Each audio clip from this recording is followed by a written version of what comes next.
mic at any time. And then Hannah Halley. Oh, I think the other one dropped. So Victor, please. Okay, if you're not picking the mic, I'll drop you. Gloria, allow me to drop you as a... Yes, Victor? Hello, everyone. Am I audible? Yes, please proceed. Okay, thank you for the space and thank you for this opportunity. First, I'll be very brief. I want us to learn from this movement that for the past 2 weeks. We have been united with one voice, and our unity has changed the conventional ways of politics, the tribalic politics, to now they want to buy every activist, or every person that is trying to fight for the rights of the many Kenyans. We are of the 20 million plus Gen Zs, but they won't be able to buy everyone. We should continue. We should host these spaces continuously.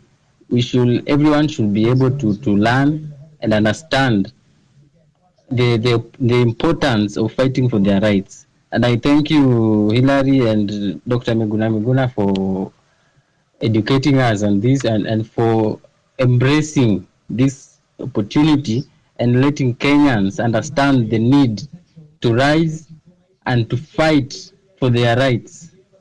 They won't buy all of us. They are sellouts. Like yesterday, we thought Osama was one of us, but we were very disappointed. And the president didn't answer any of our questions. It was just premeditated. It was a series. It was a movie. It was predetermined. And so I will urge you to stand in one voice. As we continue, we will conquer. They won't buy all of us. We will emerge winners in the end. Thank you. Thank you, Victor, also for sharing the disappointment that a lot of Kenyans had yesterday. And this serves as also an example and a reminder that the people you start the journey with are not necessarily those who you will finish the journey with. And so this is just a life's lesson that people should take as they continue their journey, and also to believe in what you personally believe in. To believe in what you really believe in, and not what the other person thinks. Only when you have synthesized that and say, now me, Marge, what Victor has said is really, something I believe in, and these are the reasons I believe in. And then when you stand on your feet and your mind is clear, then you really have a course to follow without being shaken by who, if somebody, a perceived leader, is no longer with you anymore. Now, Frederick, and then I think the 30 minutes will be over. If the Terry is ready, that's fine. Otherwise, we can add in more people. Frederick Mwangi? Frederick, can you hear me? Hannah Ali, please go. Hannah said she's trying to fix her mic. Yeah? She will be back later. She has a problem with her network. I think she can speak now. Anne, can you hear us, Hannah? Hello. Yes. I'm here. Thank you, Hillary, Marge, Kings.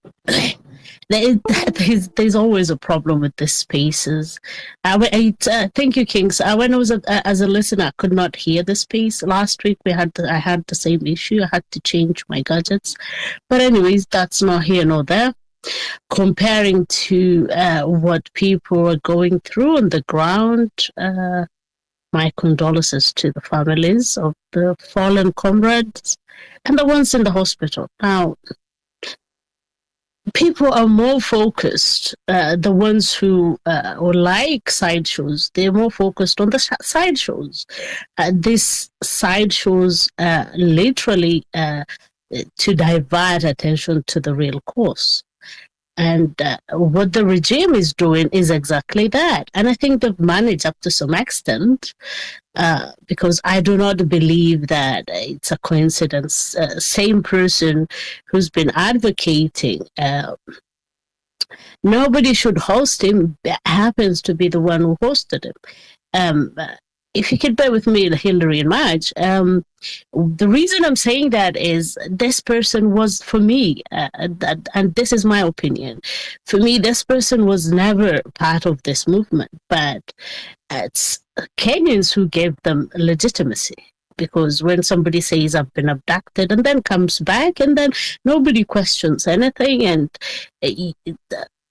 the same person and then says, oh, nobody should, and point fingers at others. For me, I think it was a long con. It was all along, I think, part of their divisive tactics. And that's what I think. I don't think this guy just came out of the woodworks and then all of a sudden he became the one to be hosting. I doubt that.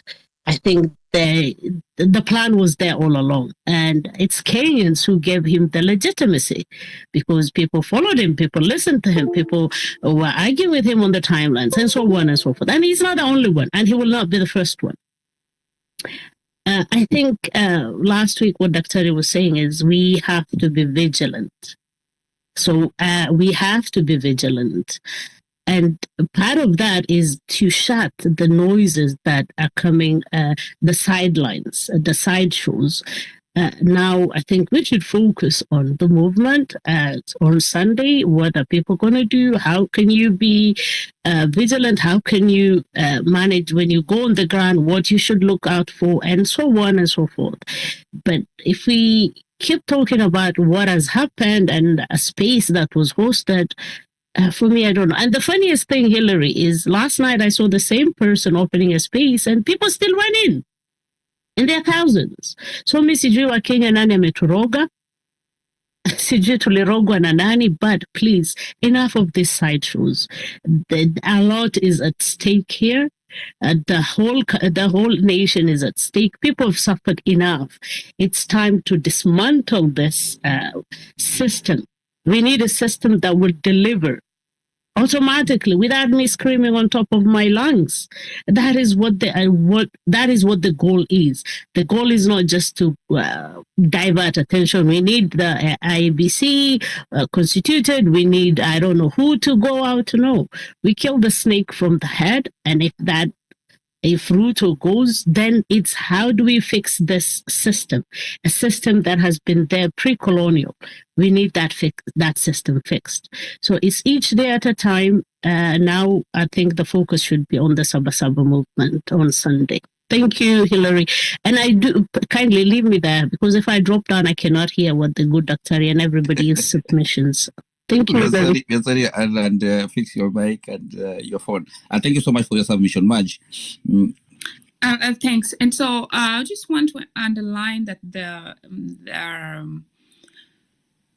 day yesterday actually reflects the problem that we have in the society and the reason why we are where we are, being bought.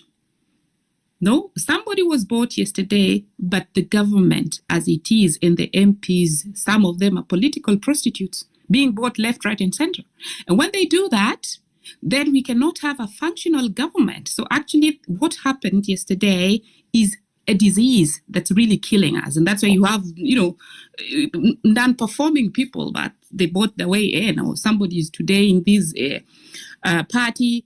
But before, the elections, they hope, others hope after the elections, and they actually have the mandate from party A, but going to party B. So this is actually, the life that we lead. And I really don't know what to say there. But nevertheless, I want to say that the tactics that are being used, the very divisive tactics, very little ones. They were also used against me the past 2 days where it was really, even we are hosting a space tomorrow, but it was, false information was put out there that we would be hosting the president. That is something that we are not doing. We never even said that, but paid mercenaries were put out there and people followed blindly. So my request to everyone who's in the space, when you see something, please try to think about it.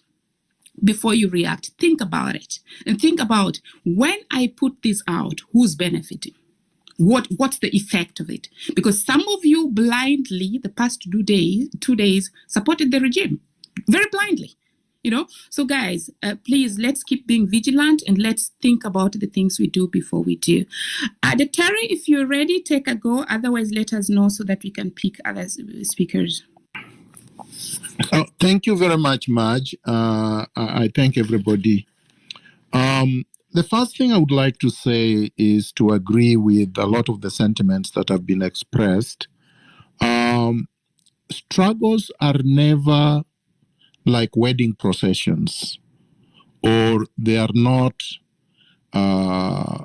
nursery choirs. A struggle is difficult. It's not a straightforward thing or route that you take without impediments, because those in power are not going to live willingly, especially when they have committed so much crimes. The entire Republic of Kenya is a crime scene. State House is a crime scene.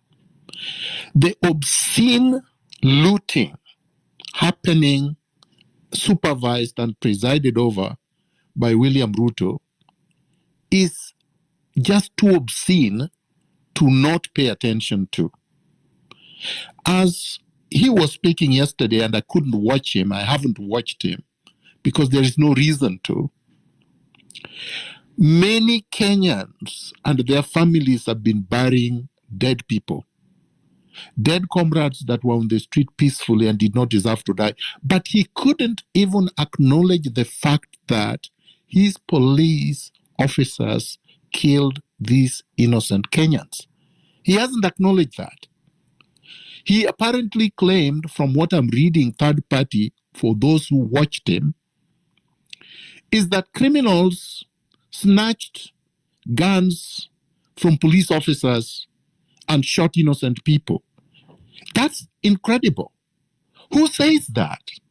What kind of a president says that?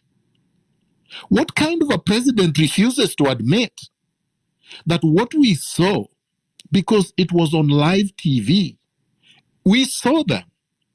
We saw armed police officers and police officers in civilian clothing aim at protesters and shoot them dead.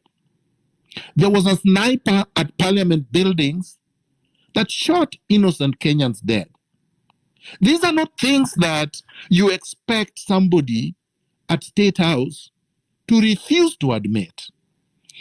How does a president, any president, refuse to admit that innocent Kenyans died when a constitutional body, an independent body, Kenya National Commission of Human Rights, the Defenders, and many other independent organizations like Amnesty International and media houses such as the CNN and BBC have reported, confirmed, verified reports from families and hospitals and whatnot, that these individuals died of gunshot wounds.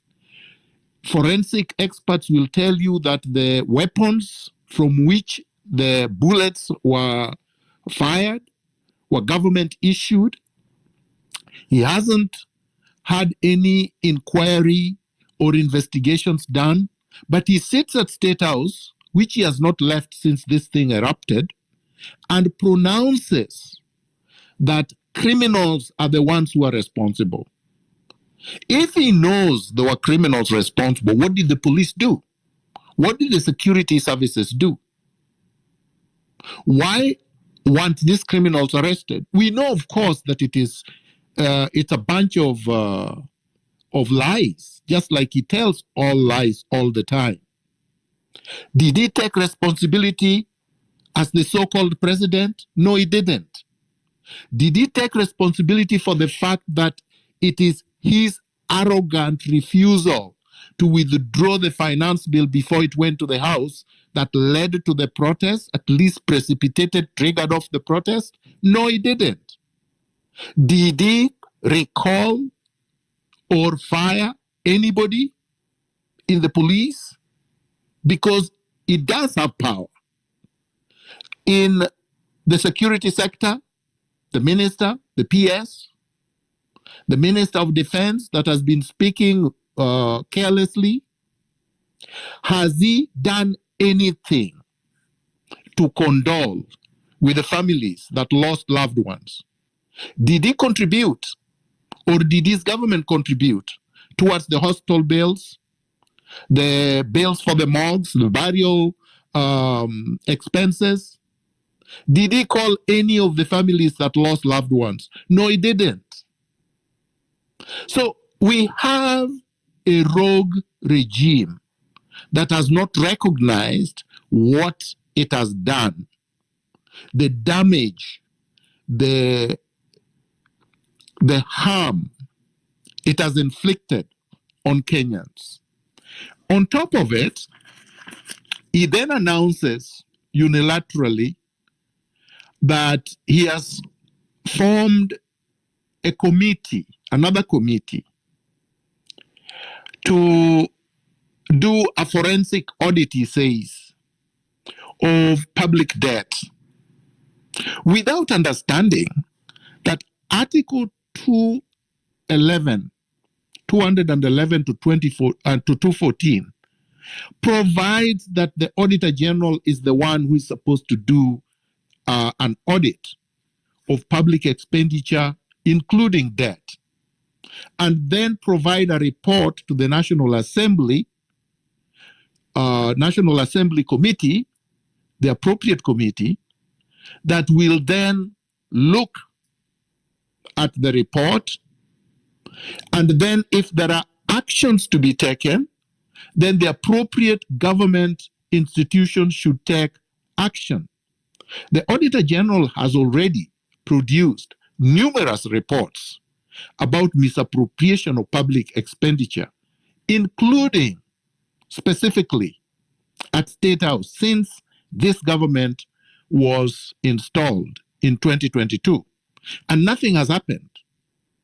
The Auditor General has indicted many government ministers and ministries and parastatals of abuse of public office and misuse of public resources, including at State House, and no action has been taken.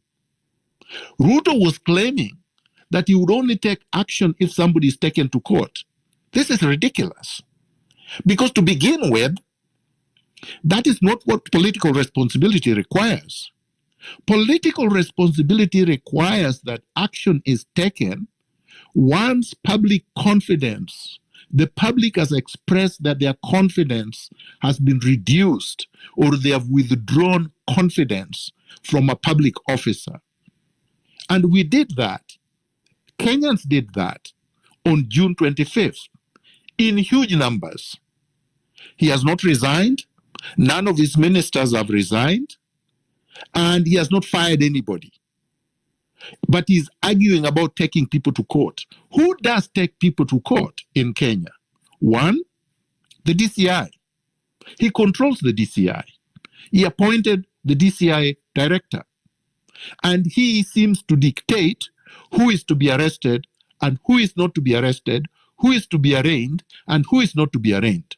Number two, EACC. Ruto appointed a priest as the head of EACC against the law. The law says EACC and all these law enforcement agencies, civilian ones, have to be headed by advocates of the High Court of Kenya because they know the law, they understand the law, that's their work professionally. Not a priest. A priest preaches in church. He appointed a priest. But more importantly, even this priest has released reports and has indicted many members, senior members of Ruto's administration. Ruto has taken no action.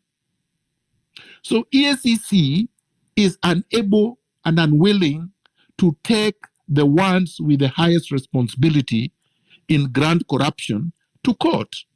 And I believe it is with the instruction from Ruto himself. Three, the Director of Public Prosecutions. That's the person who ultimately decides who is prosecuted and who is not prosecuted. And whom did Ruto appoint? Somebody nobody knows his name. Nobody knows his educational background. Nobody really knows about his professional career. He has done absolutely nothing and was involved in corruption the length of River Nile when he was working in Mombasa. Forged land title deeds. I have the evidence. I've seen it. This is the man he appointed at the head of the Director of Public Prosecutions. And again, this man is unable to arrest anybody or recommend the arrest of anybody and prosecution of anybody, and terminates prosecutions of people that even a grade 2 child would tell you there is more than credible evidence to suggest that that person, when taken to court, would be convicted. There is sufficient evidence to believe that Didmas Baraza shot somebody dead in broad daylight, but he's walking free. So this is the context of what happened when Ruto purportedly addressed a public space yesterday on X. Ruto has refused to accept that Kenyans have indicted his administration and has gone ahead to unilaterally appoint a body that he believes would whitewash his administration. Who did he appoint?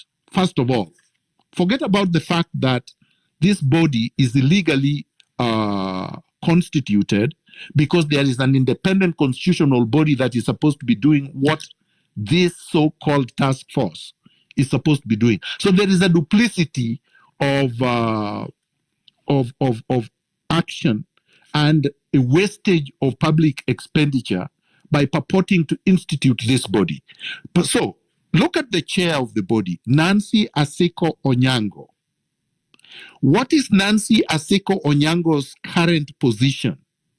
Director, Office of Internal Audit and Inspection at the International Monetary Fund, IMF. The same people that brought us Finance Bill 2024. So they are supposed to be coming here to basically clean after themselves or try to make Kenyans believe that they had legitimate debt when we don't, including from the IMF. That is the chair of the so-called task force. Who are the members? Aaron Tegea, economist at the IMF, the same organization. Who is the other member? Professor Louis G. Francisci, Assistant Secretary General of the Commonwealth. So the same people, the puppet owners, whom we are complaining about, are controlling Ruto like robots against the interest of Kenyans, are supposed to be members. Who is the other member that he announced? President of the Law Society of Kenya, Faith Odhiambo, who immediately declined the appointment together with the entire Law Society team on the same basis that I have stated, that this, number one, is an illegal construct, a legal entity set up by Ruto outside the Constitution, and that this role vests on the Auditor General. But even if it was constitutionally constituted, the members are not fit to conduct an independent forensic audit. An independent forensic audit would have to be conducted by someone not answerable to Ruto and someone that does not report directly to Ruto, that would submit their report for public scrutiny to the National Assembly.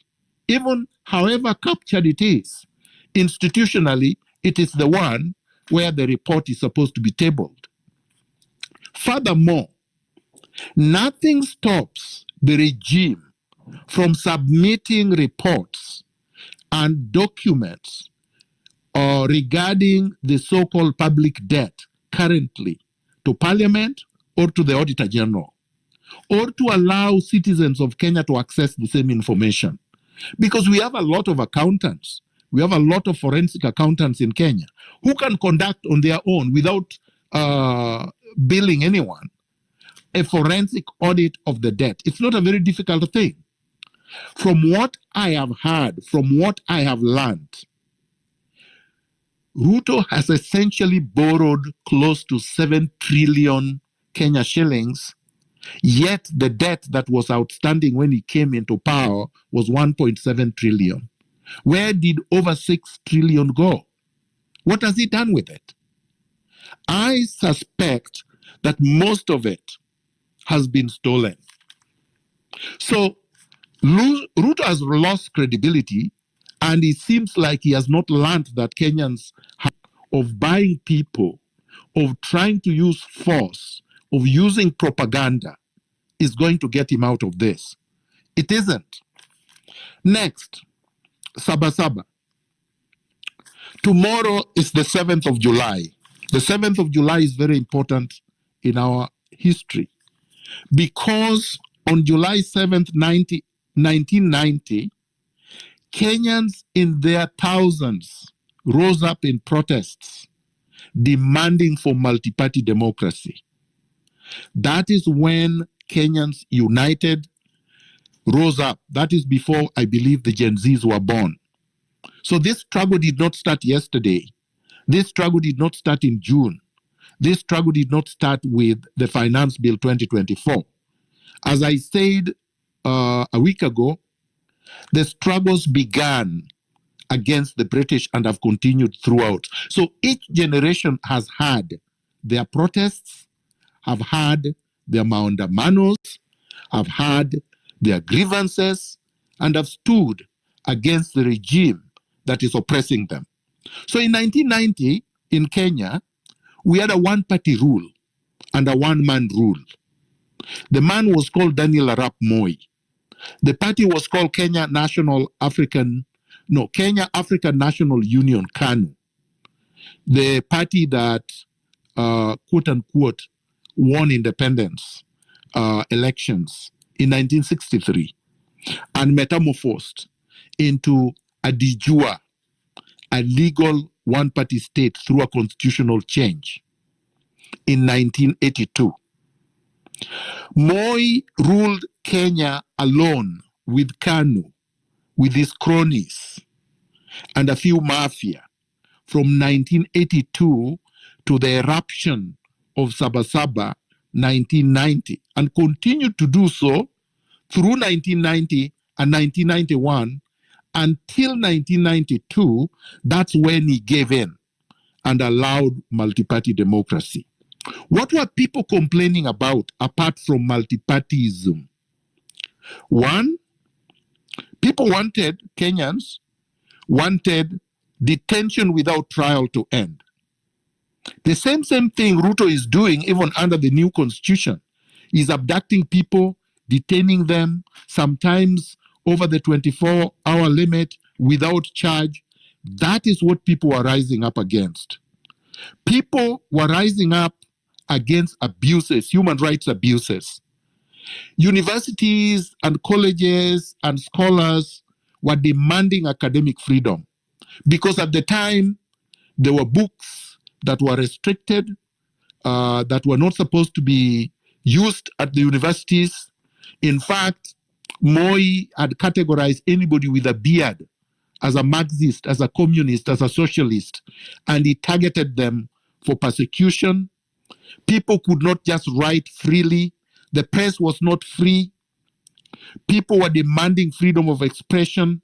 People wanted freedom of association. People wanted a free press. People wanted grand corruption to stop. People wanted the end of tribalism because, as many would know, at the time, most of the people that were appointed into high positions were members of his tribe, just like now. This regime is predominantly made up of probably 2 or 3 tribes. And that is unacceptable because Kenya comprises of 54 communities. And the Constitution requires that in every appointment, in every office, we should see the face of Kenya. So this is what people were fighting about in 1990. And when you look at now, you would say Apart from the fact that Kenya is a multi-party state, all the other problems are still persisting. We still have abductions. We still have illegal detentions. We still have human rights abuses. I'm not sure about academic freedom. That probably is a battle we won, because I believe right now in our schools, most people can do research and write almost on anything. As to whether it is thriving is another question. We do have freedom of association. It is suppressed, but it is there. And of course, we still have corruption, grand corruption. We still have tribalism. We still have nepotism. At that time, Moi reacted by detaining prominent members of whom he perceived to be the organizers. For example, Kenneth Matiba, Charles Rubia. There were several people who were detained. In fact, he had also detained Raila Odinga and many others without trial, without taking them to court. And of course, people were tortured. Matiba came out of detention paralyzed and eventually died out of the conditions that he was subjected to in prison. The result, ultimately, multi-parties. And eventually, in August 2010, we amalgamated the new constitution of Kenya 2010. So those are the big wins.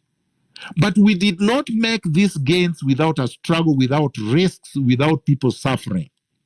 So what is it that we should look for on the Saba coming up tomorrow? The organizers have already announced that they are going to have a memorial concert.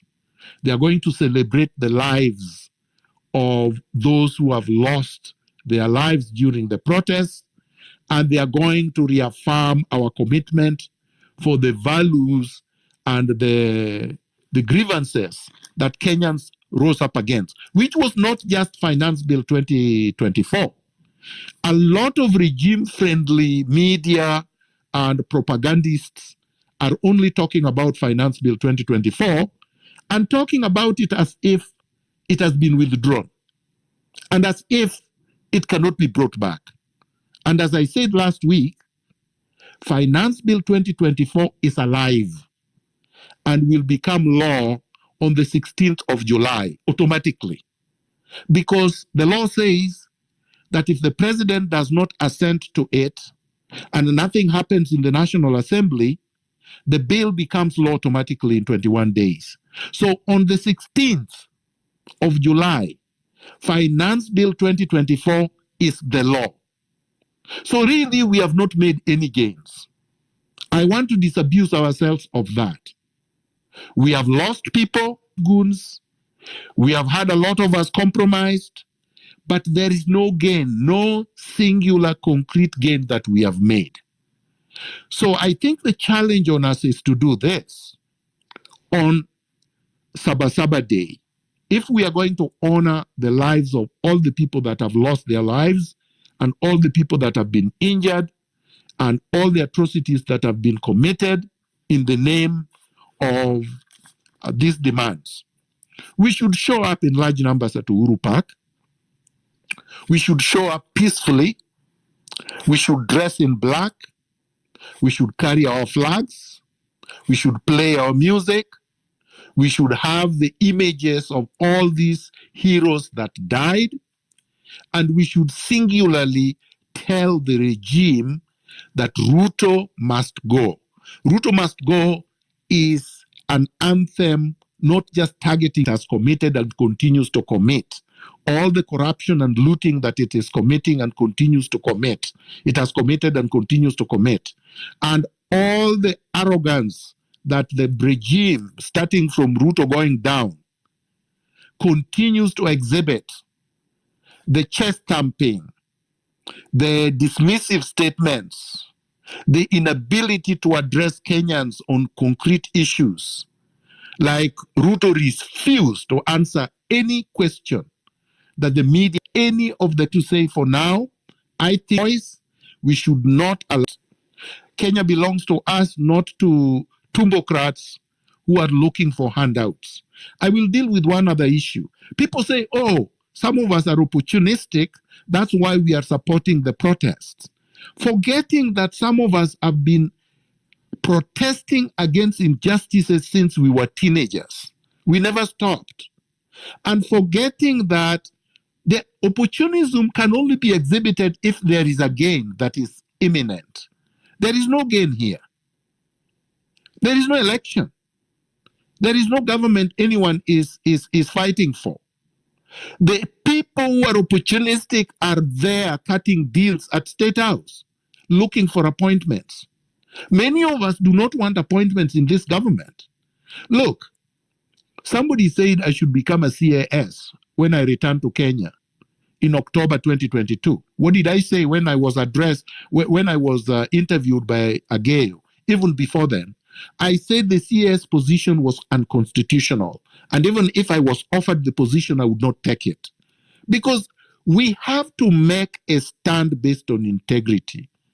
We cannot be swayed by crumbs when the majority of Kenyans are suffering. I will drop the mic now unless there are questions. Thank you very much. Daktari, maybe before you drop, maybe before you drop, I just wanted to touch on maybe to give more information about the finance bill that you were talking about yesterday when he was addressing the media before he came to the spaces. He really insisted on that that finance bill should still proceed the way it is, and as we've said, our law does not provide anywhere where he can reject or withdraw the bill. So what he did, and that is my question, where I am wondering what is his end goal at the end of the day, because he said that he'll drop some office, he will amalgamate some, and then the office that he wanted to do away with, he spoke about maybe cutting staff in his advisory board by 50%. Anyone who is 60 years old and above to retire immediately. So meaning also most of his CSS should be going home. And he also spoke about, I think, merging some ministries. So in all that, at the end of the day, I was like, if you are taking austerity measures, but you're still maintaining your budget at 4.2, then where are the numbers? Because you're saying now, because you are insisting that you cannot pay, then I'll borrow this money. So I'll borrow this money. At the same time, I'll also be cutting down this and this and this. So this other that you are saving from austerity measures, where is this money going? Is it going to reduce our debt and maybe say now, because I've saved in all this much, there is no, now the people like Akina Otero who have been benefiting from the confidential fund, and it has been done away with. Now that money maybe will be channeled towards debt reduction. So he never spoke about that. And maybe just to touch on you, Daktari, when you are speaking about the movement of Mau Mau, you forgot to mention yourself when you were a student leader back in 1986, 1987, and you were also detained by the same regime, fighting for the same cause. So thank you very much, Kingsman. First of all, everything that Ruto said is a lie. So let me begin with the first one that you mentioned. If he says that he's going to disband parastatals, but the staff are going to be transferred to other departments and ministries, so what is being disbanded? Because it's like saying you are going to stop using one room, but the people in that room are moving to the other room. So which means that if there was a budget for feeding those people, it still continues. They are going to still use the same amount of energy, the same amount of water, the same amount of everything. So what have you done? You have moved people from one room to the other, but the budget remains for these people, right? And in any event, was that the demand of Kenyans? What is it that Kenyans were complaining about in the finance bill? It wasn't about public, the amount of people in the public service. People were complaining about overtaxation. And there is nothing he has done regarding commodity prices, regarding most of the debt that have been stolen. Basically, they consider them debt. They are debts that were incurred without our consent, without our knowledge, and you don't banks. But disclose the information. How about the ostentatious spending? He's still wearing, in fact, I think at the so-called space, he was still wearing his 30 million watch. I mean, he has not tendered it back to the public, sold it, and returned the money that he used for buying them. People are saying this man has been in politics for 30 years, therefore he can afford a watch. Do these people know how much an MP was earning when Ruto first became an MP? They were earning less than $150,000, 150,000 shillings. It's not enough, even if he worked for 60 years, to be able to afford one watch worth 30 million. So the amount of money they are spending, they definitely did not earn. How about this nonsense about he has disbanded the confidential fund? That's the most nonsensical lie I've ever heard. So if he has disbanded the confidential fund, how is the NIS going to be funded? Because that's the chunk of the money is through NIS. Is he going to open the accounts of the NIS so that we can forensically audit it?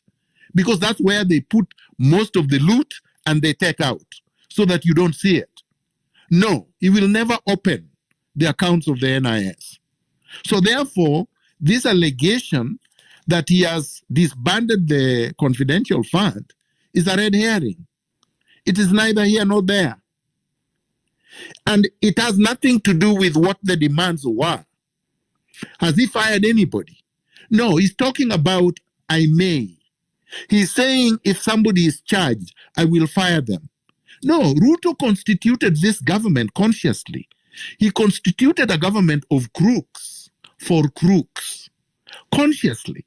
He can fire his crooks tomorrow if he wanted, or yesterday if he wanted. But no, he's still dilly-dallying. Apparently, I have heard confidentially that he's planning a reshuffle next week. Nobody wants a reshuffle. We don't care about a reshuffle. We want the entire government to go so that we can reconstitute the state and have a clean, transformed administration that will care about the needs of Kenyans. Period. Thank you. Thank you so much, Dr. for walking us through the Saba history and for also sharing with us about basically dissecting yesterday's speech and also sharing with us actually the true status of what is going on. I have two questions for you before we proceed with the next speakers. The first question is just for understanding, because if a head of state really is on record to form a task force that is unconstitutional. I mean, in other areas, you would find that such a decision is not made single-handedly. Even if he wanted to, if a head of state wants to do such a thing, there has to be a team who are counter-checking. Of course, he must be having knowledge of the constitution. Then there has to be a team checking, and before this decision reaches the public, it would have, passed through many layers of, be a scrutiny, and so that we don't have decisions or pronouncements that are contrary to the constitution. Would you kindly make us understand why we keep having scenarios whereby the head of state is telling us things that are unconstitutional? Do you maybe have an idea of how? Dictators and tyrants rule through crisis. And commissions of inquiry, task forces are always the hiding places when they are in crisis. So they cause, most of the time, they artificially cause a crisis so that when the crisis comes, they can look like they are they are the solvers or the solution to the crisis. All right? They are the answers to the crisis, so that they look like they are statesmen and they are above the fray. Moi did it by creating commission after commission, and Kibaki also did the same. And when the so-called task force or the commission brings the report, it's never enforced. The commission brought a report that was never enforced. During Kibaki's time, we had the TJRC, Truth, Justice and Reconciliation Commission. It brought in a report, never enforced, because they use this as release valves. When the pressure is too much, you create this to release pressure. There was also the Waki report. Most of it is not of the post-election violence. Most of the report, nothing was enforced. We've had many such commissions. Okay? This is a PR exercise, purely a PR exercise. As I said, he cannot purport to form this thing from the IMF, who is supposed to be a creditor. So somebody lends you money, you go to the National Bank or you go to Equity, they give you 100 million to construct a house or to construct a business. And then there is a problem with the management of this debt. So let's say something happened that was untoward. There were kickbacks and whatnot. So what happens? The same creditor, Equity Bank, then says they have constituted a team to investigate whether there was a kickback or not. Do you think you will ever find out whether there was a kickback when the same creditor is the one responsible for this? No. To be able to find a solution, both the creditor and the lender must then tender information to a third party, an independent third party, to look into it, so that the report does not go to the people who are involved. It goes to an independent body. The independent body is the one that does the forensic audit and then reports to another independent body to be able to tell us if there is a problem. That is transparency and accountability. But no, Ruto, who is the person who caused the crisis, is the one who forms this PR task force. The task force is supposed to work under his supervision and report to him. But the members of the task force are from the people that he borrowed from. It makes no sense. So why is it done? It is the culture of impunity. Because he thinks he can get away with it. Because he gets away, because many regimes have gotten away with it.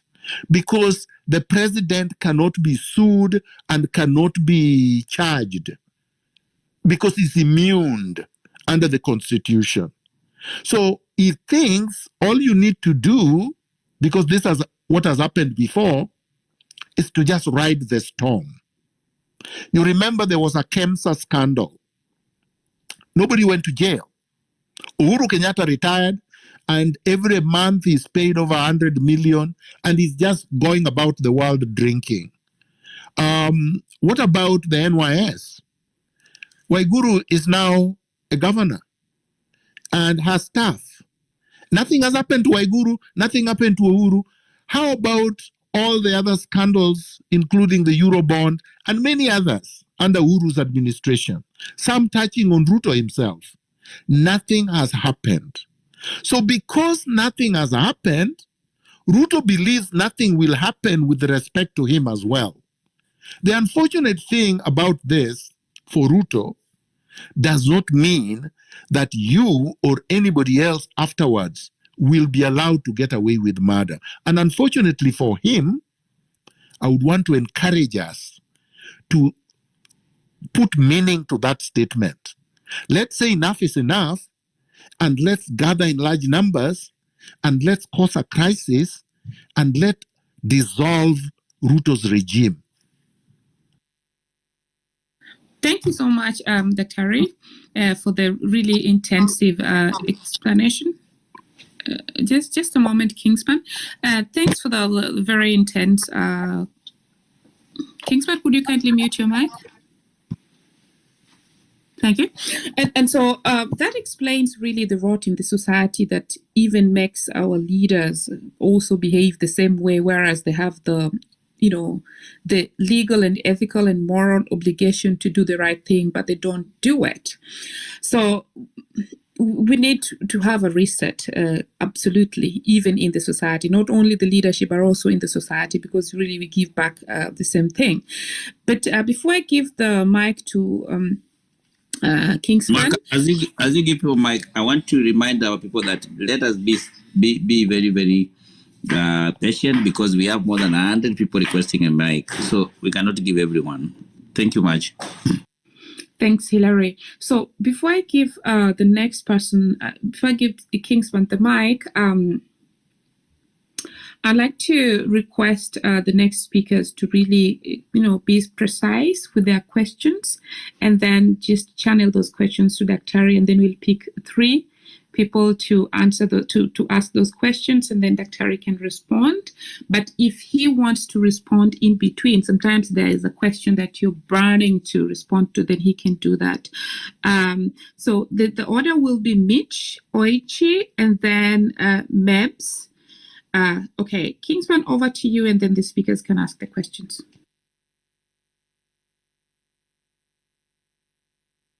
Kingsman, can you hear me?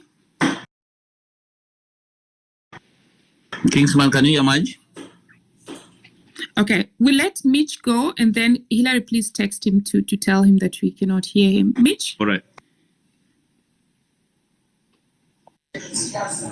Hello, thank you for this opportunity. First of all, before I ask, yes? Okay, then just okay, Oichi, a moment. So Kingsman, just one moment. Oichi, kindly finish, and then you go to Mitch. Okay. Yes, before asking a question, I have some reactions from the conversation that we are having here. One is the reaction to the speech that I had from Mukomen, that is CS for transport. One thing that I think that came into my mind is that this guy thinks that Kenyans do not know exactly what's going on because it's kind of, it was not come to you guys to tell you exactly what you are doing. It's like we don't know. They're doing some work, but we don't know. For a case of Mukomen, it is something that everyone is supposed to see. You don't need to say anything. You don't need to place an advert in a television so that you're able to see what that ministry is doing. For instance, if you go around our country, you will realize that there's some funds that were allocated to the transport to maybe to build new roads and also to do some renovations here and there. But you can realize that that's not being done. Some projects even they stopped.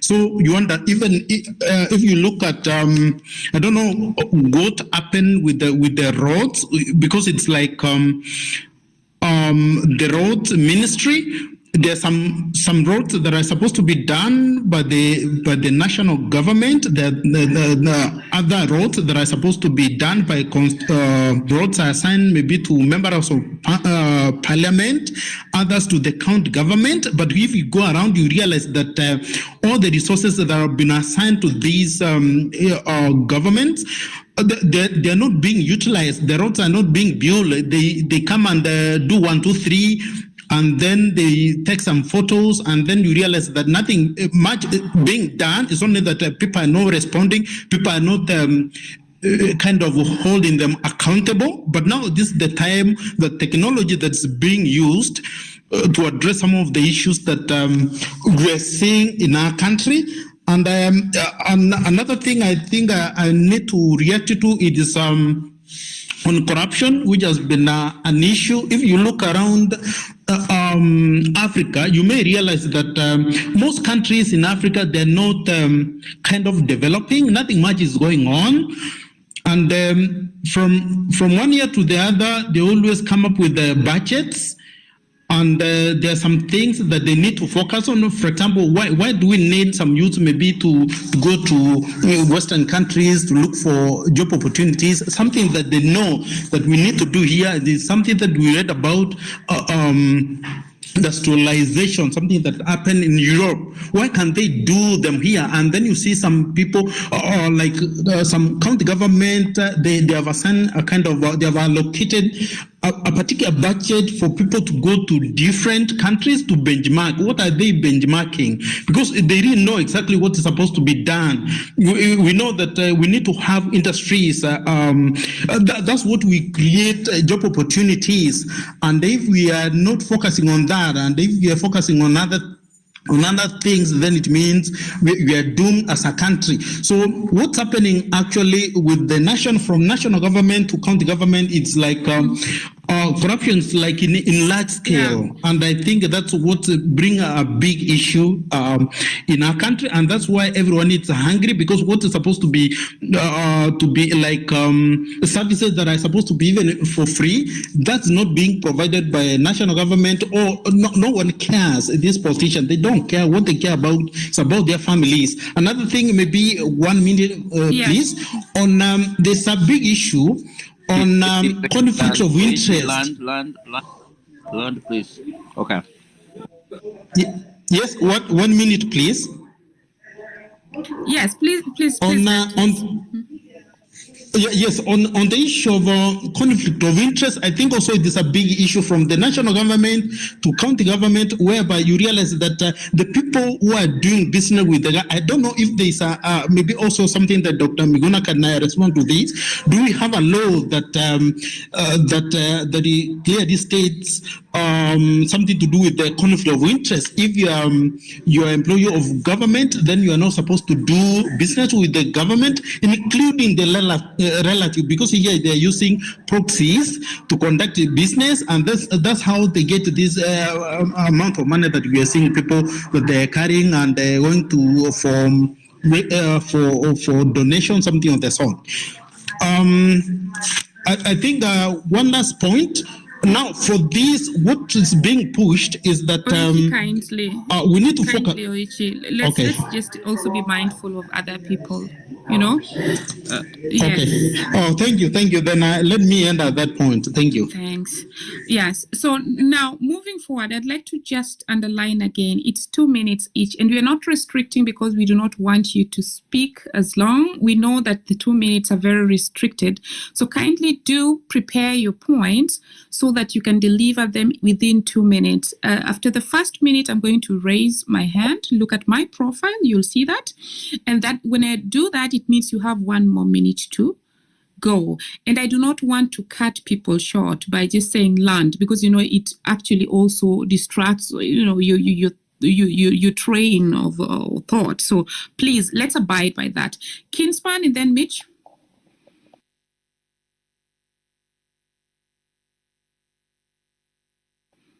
I can't hear Kinsman. Mitch, please, 2 minutes.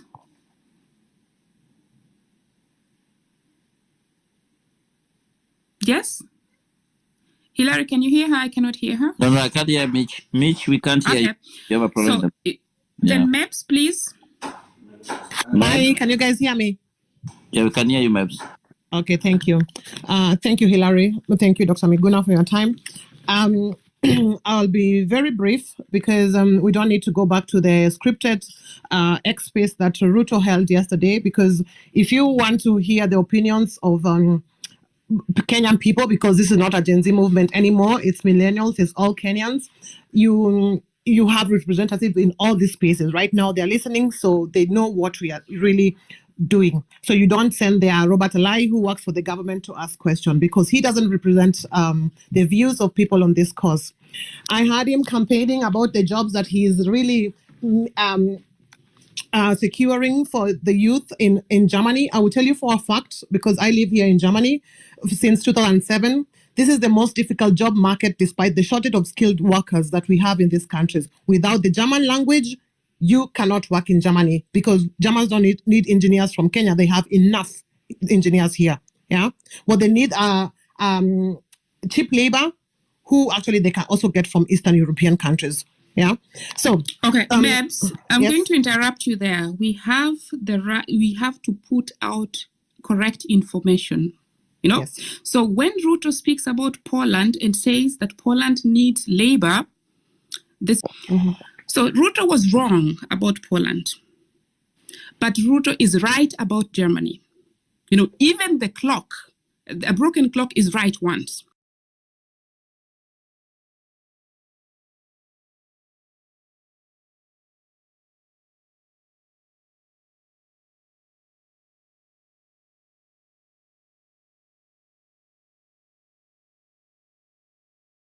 So Canada took over. Cameroonians who are coming to Germany can speak French. So Germany trains them for free, but then they move over to France because of the racism in Germany. As we speak, they're even setting laws to allow people to come in. So let's stay by the truth. Now, the wrong thing that is going to happen, that's where the corruption is going to catch up with us. So once they have that bilateral agreement, what's going to happen is that now the corrupt politicians are going to be around forming companies, taking people to Germany, telling you have to go to this lab. You know, that is the one thing that is going to really even hinder this bilateral agreement. But coming out there to tell people that Germany doesn't need staff, that is a lie. No, I said Germany needs. I'll tell you for a fact that Germany is the most difficult job market, despite the shortage of skilled workers. That's why I said Germany has. I know for a fact we have a shortage of skilled workers, but without the proper language, without the proper channels, you cannot work here. Cameroonians have it easy here because their system really mirrors the German system, their school system. Yeah, that's why they have it easy here. But anyway, what I wanted to say is, we would like to show thanks even for the correction. Thanks for the correction. If you're coming to Germany, you have to learn the language. Exactly, that is what I said, Madge, before. Can you please let me finish? Yeah. And then you're going to divert back to the topic, you know, because otherwise that is not, because this is not the topic of the discussion. And as you've had out there, people are saying, well, now they're just discussing other countries. So, like I repeat, for Germany, he's telling the truth, apart from the corruption that's going to surround this. They're going to just give it to their relatives and things like that, you know.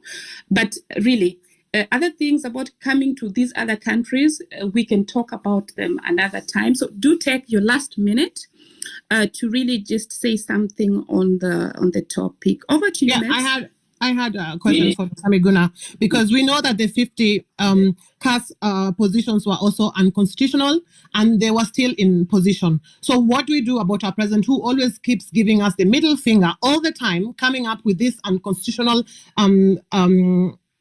bodies, and what can we do? Because we are tired. We are tired as Kenya. As to put it in context, Kenya's GDP is only 113 billion US dollars compared to the US for 27 trillion. And in the US, they only have 15 cabinet secretaries, while in Kenya we have 22. Why do we need 22 of them? I think constitutionally we can just have like 14, a minimum of 14. Why don't we just use 14 and cut our budgets and work according to what we have in the budget? I will leave it at that today. Thank you for the time, Hilary. And thanks, Mebs. And another thing I can point out, which is a lie or which the government did not disclose, is what they're offering to Germany in return. They're going to fast-track deportations. So Kenyans who are living here, and I feel that they really need to say it. I tried to say it and tagged the PS, and she nicknamed me an alarmist. But that is something that was also in the media here. So if the government is really also sharing things, they should just state the truth from both ends. Now, who was next? Exactly, just a point, Marge, maybe we lie us on inbox, and we can maybe have this bilateral contract translated to English, and then we put it out for people to read by themselves. Right, Marge. Thank you. Thank you so much. Yeah, I know. Tabitha, do you have anything? And then Walimu, then Prof. Thank you, Hilary. Thank you, Madge. I am of the great opinion that as a country, the government should be tasked with the responsibility of providing jobs for its youth internally first, because we cannot be having an education system that churns out youth from the institutions of higher learning and colleges, universities every year. And yet we cannot have a system that also absorbs them actively into those professions. So we need to have a conversation internally on how we as a country need to self-reliantly equally provide some percentage, even if it's not the whole lot, but some percentage, a higher number of youths who come from these institutions of higher learning, that we design courses for them to partake. And even we create more TVETs. And the other day we had the president speaking about the affordable housing as a means towards creating employment for the youth, which was so laughable. Not all of us go to school to study issues related to constructions and things like that. But as it stands at this particular point, I'm just thinking, Dr. Miguna, could it be possible that maybe moving forward that the Gen Zs or the millennials, like Meb say, that now this is not just a conversation from the Gen Zs alone. What is the role now of the Gen Zs, for example, in holding this county government accountable? Could we now maybe have a conversation or engagement that could also bring this county government, the county governors? I've seen a lot of reports going around of them really having wastage of our resources and monies and not creating employment or providing services to our counties. Where can we move as Gen Zs or even just nationalists from these particular other counties? Where do we proceed from this? Thank you. Thank you so much, Tabitha. Mwalimu, Kingsman, I see you back. Kingsman, go, then Mwalimu, and then Dr. can chime in. What I wanted to touch at that time before I had network issues was, Dr. I don't know if you've seen, there's a report, Auditor General's report that is going around about, I think yesterday they gave out a report on the counties, and you could see the wastage that is going on. The county of Meru used 1 billion shillings in travel. The county of where this former speaker comes from, they have used over 3.6 billion shillings in expenditure that is non-developmental. Our own Dimpo guys in Nairobi has already used over 700 million shillings in travel alone. So begs the question, when we are bombarded with this external debt that you are being told about with Kinandi, you must pay, you must pay, you must pay. Dr. Can we get to a point whereby we tell this IMF and Akina World Bank that no, where we are, this 7.2 million, because there's a chart that I've shared for the growth of our debt in the last 10 years. As you can see, the growth is exponential. There is no single year whereby we've reduced our national debt. It is growing and growing and growing. Yet development is also being curtailed each and every year. So the growth is not like they do not go hand in hand. So my question to you is, now we are trying to make the life for this guy as hard as possible. Can we just agree that 90% of our debt is odious debt, and we tell IMF and whoever whom they borrowed from, because I believe the 2 Eurobonds never go to Kenya, which are around 400 billion. So we say that we are not going to pay this debt, Daktari. Is it possible?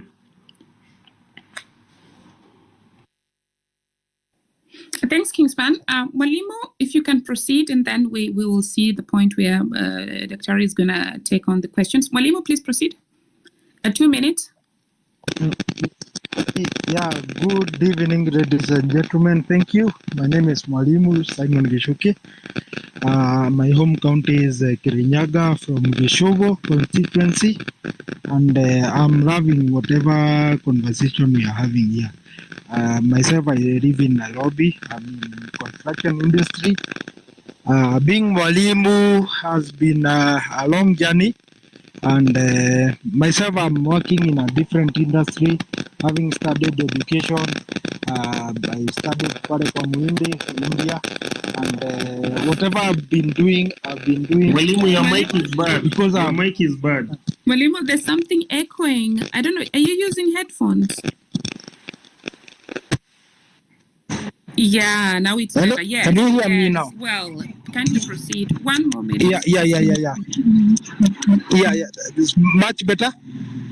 Yes, please proceed. Hello? Yes. That's what I'm saying. And myself having studying pale kwa Muhindi, there are so much things that we can learn from these guys, and that's why I've been telling people there's been so much of the medical tourism between Kenya and to learn that whatever these guys have done over the years, that they have made their medical industry to start. They has made their education to start. That people could like us could go there and study, and whatever we are paying there, the education fees, pale kwa Muhindi, it was so cheap. Even right now, it's so cheap. So what are the things that we are not doing right? Those are the kind of the questions that we need to ask ourselves. In considering the things like in the industrialization, what are those things that we need to learn from these guys? There are so much of cottage industries.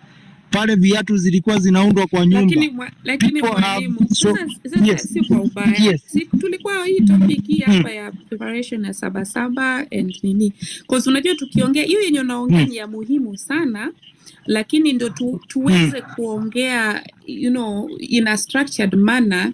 Ni vizuri kama like let's say hata tukiwa darasa na mwalimu ameamua leo ni GHC, hatutakuja tunaanza kudiscuss CRE na kuelewa ya kwa yenye unataka kusema, lakini ningependa kuomba wale wanakuja kuongea next, tafadhali stick to the topic, because it's a Sunday. Tumesacrifice kuja hapa kudiscuss hii topic yenye wenye walikuja pia wali prepare, na nataka kusisitiza ya kwamba unaweza kutumia Swahili pia. Wenye wanataka kutumia Swahili mtumie Swahili, wenye wanataka kutumia Kizungu mtumie Kizungu, lakini naomba ya kuwa stick to the topic kindly. Yeah. So yeah, over to you, Hillary. Yeah. No, thank you so much, Maj. Yeah, that's what we want to say, that our topic today is just Saba. Ukinapokuja kuongea, tafadhali kwa lugha yote tuzungumuza juu ya Saba na ni nini inafaa tufanye kesho, kwa sababu ilikuwa na sababu kwa nini iliweko. Mwalimu, ulimaliza? Kwa sababu tunataka tupatie mtu mwingine. Maj. Yes, mwalimu, tafadhali 1 minute on Saba and then you go to Professor. Mwalimu cannot hear me. Professor, over to you, please. Thank you so much, Maj. Good evening. Actually, Dr. has talked everything I wanted to talk, and mine is very simple due to time constraints. We have what we are dealing with a person that we call, or we address as a Moi orphan. And being a Moi orphan, in this generation and in this dispensation, we must tread carefully with this person, because we all know as Kenyans that lies in his mouth has overtaken any other thing that we Kenyans want. And so we are hopeful, and I'm very certain that this movement will bear fruit. And once we take over after you send him home, we shall reverse all the policies that he brought in place. Because ideally, this person has even done what we call, he has crippled even the so-called independent offices. And so, once we take over, because as I told you, I'm certain that he's going home. We are not sparing him. We are smarter than him. And so these are the last kicks of a dying horse. Tomorrow is Saba. I'm only kindly requesting all of us to have a very critical discussion. Those of us who can meet, we can organize for a meeting so that we continue mourning our comrades, the patriots who passed on during this struggle. I was watching news and 2 more people have been confirmed dead. So the number is now at 43. This is very sad. So let us continue this movement and let us be serious about it. Let us not back down. Let us not be threatened, and we shall succeed. Thank you so much. I'll engage you further. Thanks so much, Professor, for really keeping the time. We go to Bet Collins. Sorry, Bet, I skipped Felix. So we go to Felix, Wanjoroge, Simon, and then Collins, Bet, in that order, the four of you. Okay, excuse me. Kiprotich, you were first. I'm seeing you now. So Kiprotich, Felix, Wanjoroge, Simon, and then Bet in that order. 2 minutes each, and then Daktari will chime in. But Daktari, should you want to chime in between, just open your mic. Kiprotich, over to you.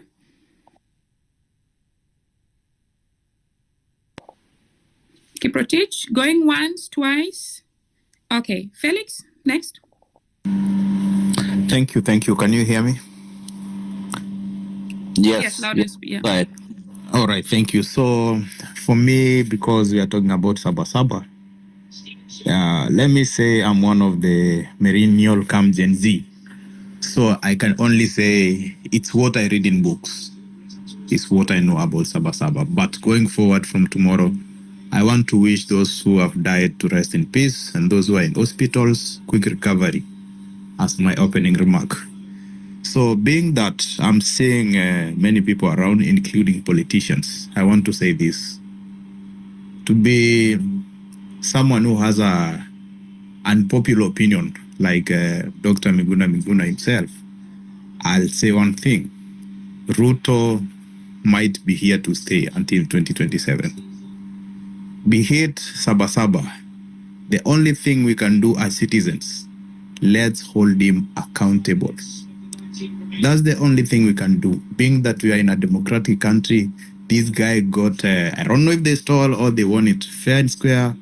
Let's hold him accountable. So those of us tomorrow will be in Hurubak. Let's print placards, t-shirts. Let's send the message out loud and clear. And going forward, for all revolutions which have happened in the world, there has to be casualties.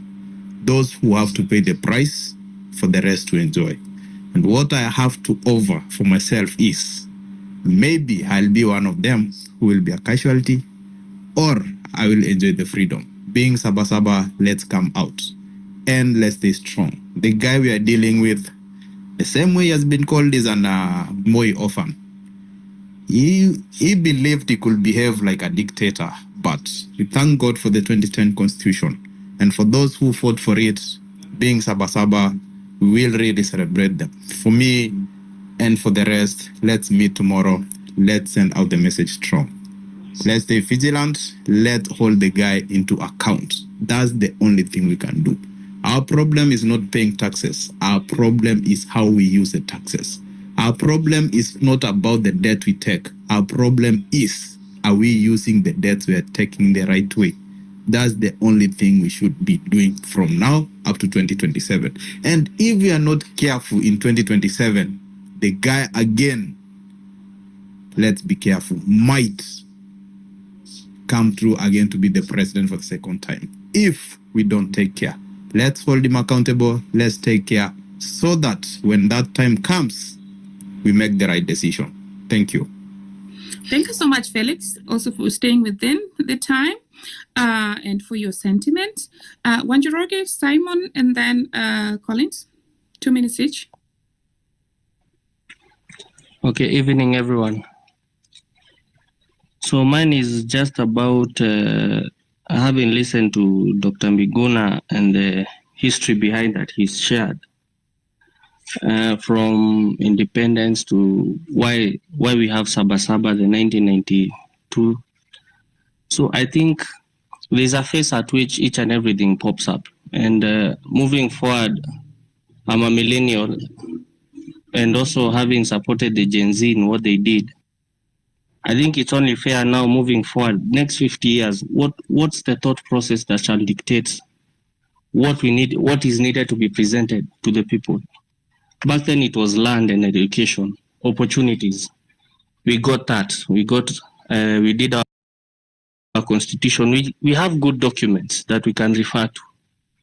And there are documents that can be upheld if at all integrity issues are looked into. But now, whatever shall be addressed tomorrow, let it communicate, let it resonate to what the Gen Zs need. We have got internet these days. They have also sourced their own source of incomes online. So moving forward, what opportunities are we bringing up? What do they demand? Or rather, what would I also demand?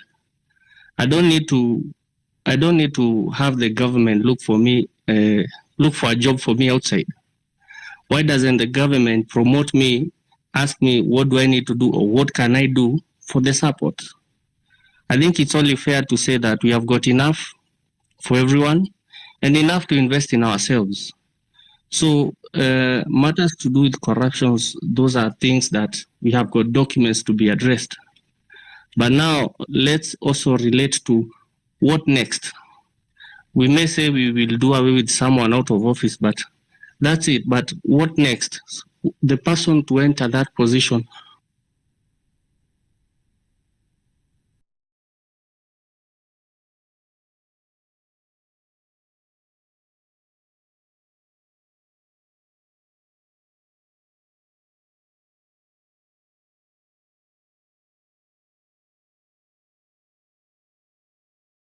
I don't want to say much, but as much as what transpired with the initial demonstrations communicated a lot, the Gen Zs and the millennials need direction. We already have what was fought for during independence. So what next? What opportunities are we going for? We've got a lot of youth that is so much educated but unemployed. What opportunities are there?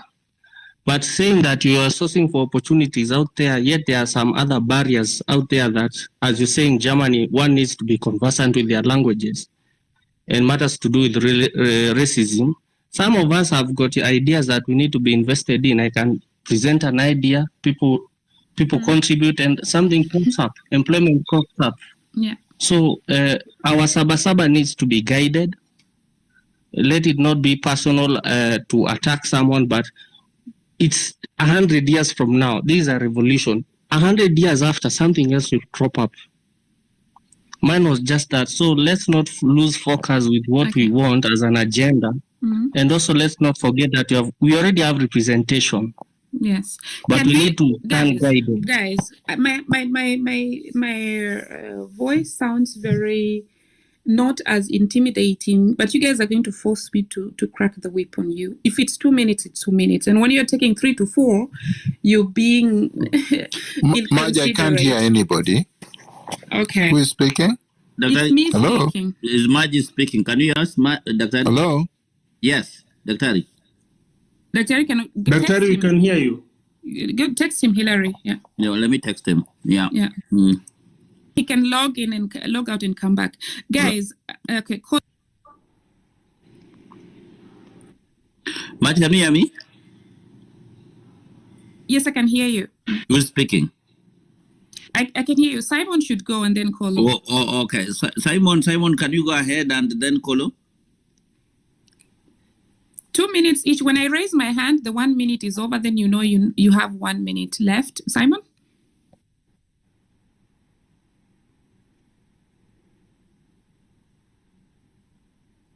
Simon, go. Okay. I can't hear Simon. Kolo, please go. Salutation to all the freedom fighters way back in 1963, and also the founders of Saba who have been mentioned before, who have been ahead of us. Can you hear me? It means, hello? Kindly proceed, Kolo. Yes. The founding fathers of this country believed in change, and they made the ultimate sacrifices. The freedoms that we are enjoying right now were as a result of struggles that people went through. The founders of Saba, the likes of Rubia, Matiba, sacrificed even their lives, their health, for the freedoms that we are enjoying today. What is left of us at the moment is to ensure that we have a new beginning for our country. It is time for another transition.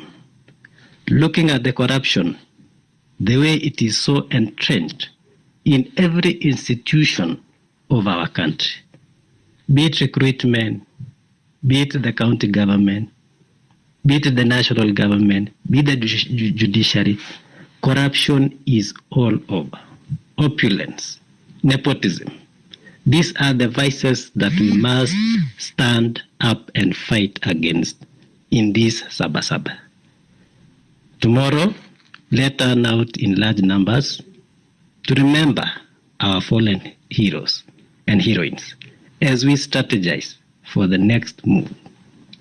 Right now, it is so clear that we must have a new beginning for this country, where we do a complete overhaul of all the structures that are there, the governance, and the leadership of this country.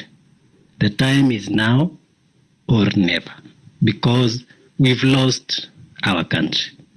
Looking at all the sectors, it seems nothing is working. Thank you for that. Aman Manyora is here, and people are requesting if he can pick a mic, if he can listen to us, and also Nani, the Manyora has been here for a while. People are requesting. I think Dr. Roslyn Kombepia is also with us. I see some people are requesting if they can join a mic. So, okay, guys, you can request a mic, or we'll send to you. Back to you, Madge. Thank you. Dr. Please test the mic. We see if you're now on. Testing. Can you hear me? Yes, we can hear you. Do you want to chime in, or should we proceed? Yeah. I would like to chime in. Go on. Thank you very much, and thanks all the contributors. I would like us to stay focused. This is not the time to lose focus. As we said last week, and as I continue to say, the Republic of Kenya, the citizens of Kenya have already stated that they have lost confidence in William Ruto and his regime. There is no reason why people say maybe we'll survive up to 2027, maybe he will get himself back in again. This maybe must come to an end. There is nothing else the Kenyans are waiting for except to have William Ruto resign. As I said before, this is something that has been done throughout history, and it is within the four corners of our constitutional architecture. The Constitution of Kenya 2010, Article 1, vests ultimate authority on the people of Kenya. We can recall William Ruto, and we should, by demonstrating to him in large numbers, peacefully, that we no longer want him as a head of state and head of government. People forget the British went to the polls just 2 days ago, the fourth election in 5 years.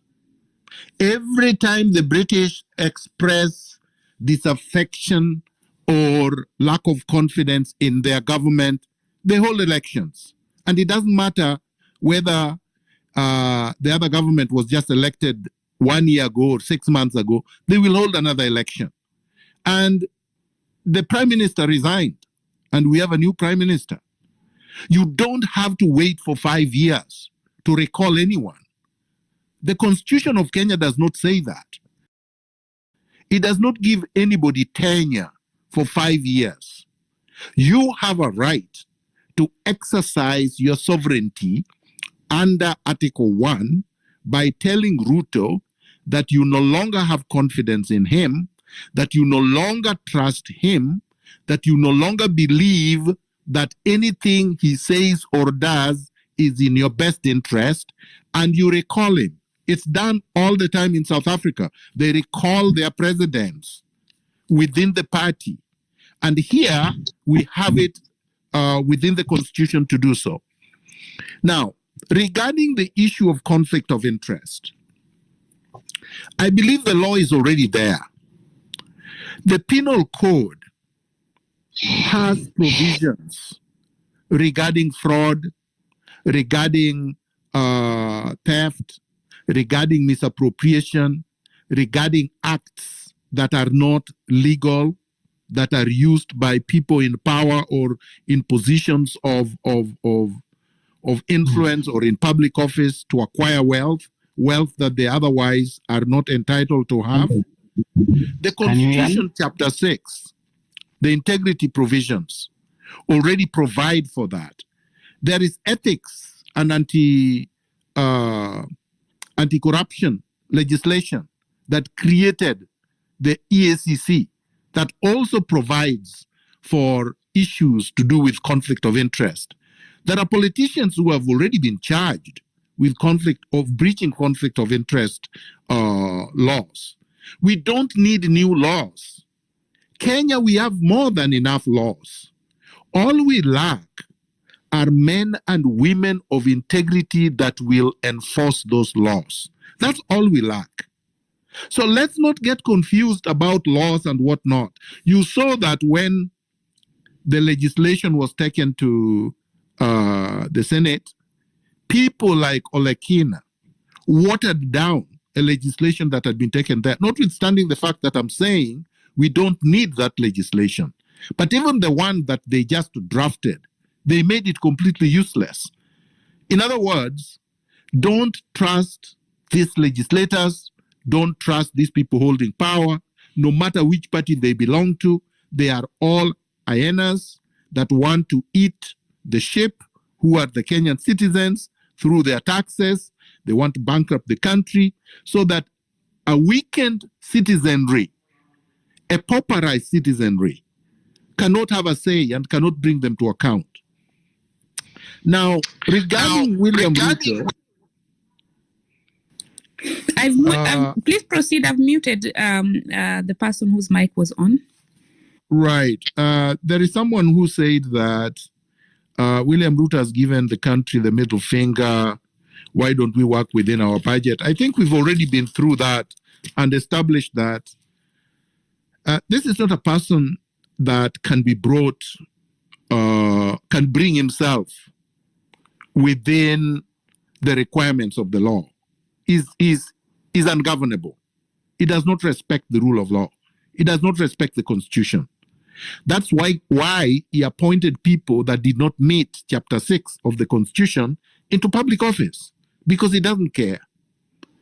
So, as I said, we have a recourse under Article 1 of the Constitution, and that is what we have to do. We have to do it publicly, we have to do it peacefully, we have to do it in large numbers, we have to continue to demand that. We should not be waiting for 2027.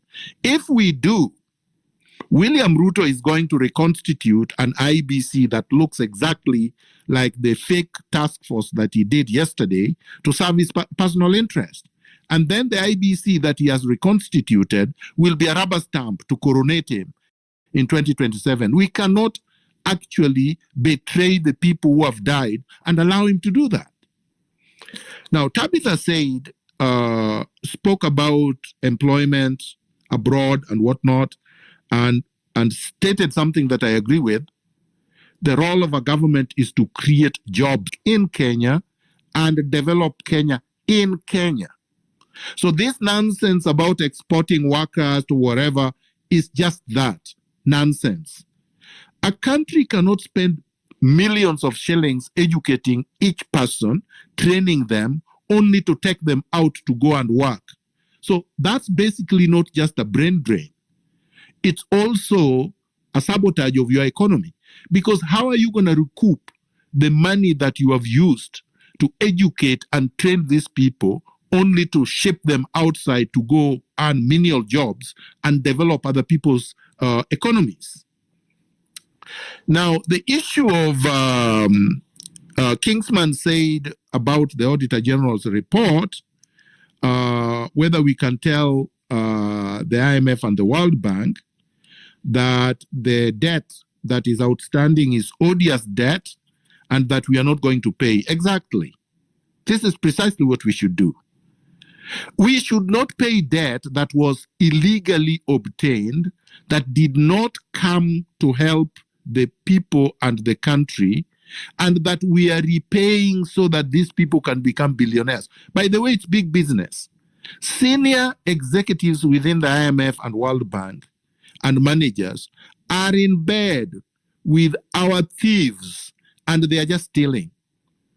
Nobody should tell you that IMF executives are not conspiring and are not looting Kenya and other countries so that they can come to, quote unquote, our rescue when we are already bankrupt. Most of the debt, and I agree with Jimmy Wanjigi on this, most of the so-called debt were paid off many years ago. This so-called debt that we are paying now is not a debt. It's not a legitimate legal debt. These are illegal debts that we are encumbered with and that are used to basically bankrupt the country. These are mechanisms of theft, of looting, of plunder, of siphoning public resources outside Kenya. So yes, we should say that Kenyans are no longer going to pay the odious debt, which is illegal debt, that is not legitimate, money that was not brought to Kenya for development, and money that should go towards development is being diverted to pay artificial, mythical things that we don't even know how to call. They should not even be called odious debt. They should be called fraudulent schemes, Ponzi schemes by the IMF, the World Bank, and our regime. Now, Felix made a comment about, I think that one I've already addressed, about Ruto staying up to 2027. I don't think we should allow him to. And I don't think anybody should imagine that that would happen. We should continue with the revolution the way it is. Then I believe, was it Wanjoroge or somebody, who said that we've already achieved what we fought for during the struggle for independence. Far from it. Wanjoroge, I would tell you that we did not get back our land. We did not get our independence. We had a flag and we have a national anthem, but beyond that, we don't have anything else. Our economy is still controlled largely by the Western interest, plus 1% of our oligarchs. But the citizens of Kenya do not have control over the economy. They don't have control over their politics. We do not have control over our culture anymore. We don't have control over our social affairs. We certainly don't have control over foreign affairs. We are dictated to by Washington and by London and Paris. So no, we don't have our country back. We never achieved any independence. So we should continue to struggle. Last thing I want to say, it is good that at least the leadership of the police have made announcements that they are not going to interfere with tomorrow's memorial concert, and that the gathering at Uhuru Park is not going to be interfered with. They are not going to load tear gas, and they are not going to shoot anyone. Well, we hope that they are not going to hire criminals to interfere with the citizens, because when the citizens gather in large numbers there, I think the citizens should put it as a duty that if any of the thugs are unleashed on them, they should punish those thugs. They should not run away, because these thugs are not going to be more than 100, and they should be punished, and we can actually try them and punish them ourselves. I don't believe that people like Sakaja should be allowed to attend and address this rally. He was responsible for hiring thugs that injured a lot of people last week. And he's been one of the people that have stolen and looted public resources without accountability. He's responsible for the mess that we are in. This should be a peaceful, safe space for the movement, for citizens struggling against impunity. And we cannot allow perpetrators of impunity to invade this space and try to turn it into a platform for perpetuating impunity. Finally, I think there is a propaganda, probably brought in by the NIS, that is trying to create a sophisticated division. Our focus should be on the national government for now and the members of parliament that passed the punitive Finance Bill 2024. That way, we are not going to be diverted to the county governments. So let's forget about the Auditor General's report on the county governments for now, strategically. Let's focus our attention on Ruto and his regime and the members of parliament that passed this odious punitive Finance Bill 2024. Once we are over with them, then we can deal with the county governments and the others. Because if we don't do that, we would be scattered and we would be spread too thin, and we would turn even those governments that have been supporting us and giving us protection in the counties as our enemies. That's what they want. Focus on the national government, the Kenya Kwanza government. Let's bring it to its knees. Let's dissolve it, and then we can deal with other things later. That's my submission. I drop the mic. Thank you so much, Daktari, for the submission. I would like to really request, we've hosted Daktari, I think 3 times, and there are speakers who have had a chance to speak, but there are speakers who actually inboxed me. They have been trying for 3 sessions to get to the mic, but they never managed. So if you have spoken before, kindly give the chance to other speakers who have not spoken so that we can add them, because really they've been trying and they also want to put their points across. Now we head to Cliff, Giorgio, Dean, and Kitoni. Yeah, yes, please. Maji, can I just say yes, something? Please. I think those speakers that have been wanting to speak, why don't they raise their hands and then you can put them on the queue and they can speak? The problem is they can only raise their hands when they're on the speaker panel. Yeah. Oh. So when they're still on the listeners and requesting, yes? They can wave. Okay, We can let's just do that. They can wave. Okay. Yes. Thanks for the tip. Okay, guys, you hear that? Kindly keep waving and then we add you. Meanwhile, let's go. Cliff, Giorgio, Dean, and Francis, as I look for those other ones, and then we go. Yeah.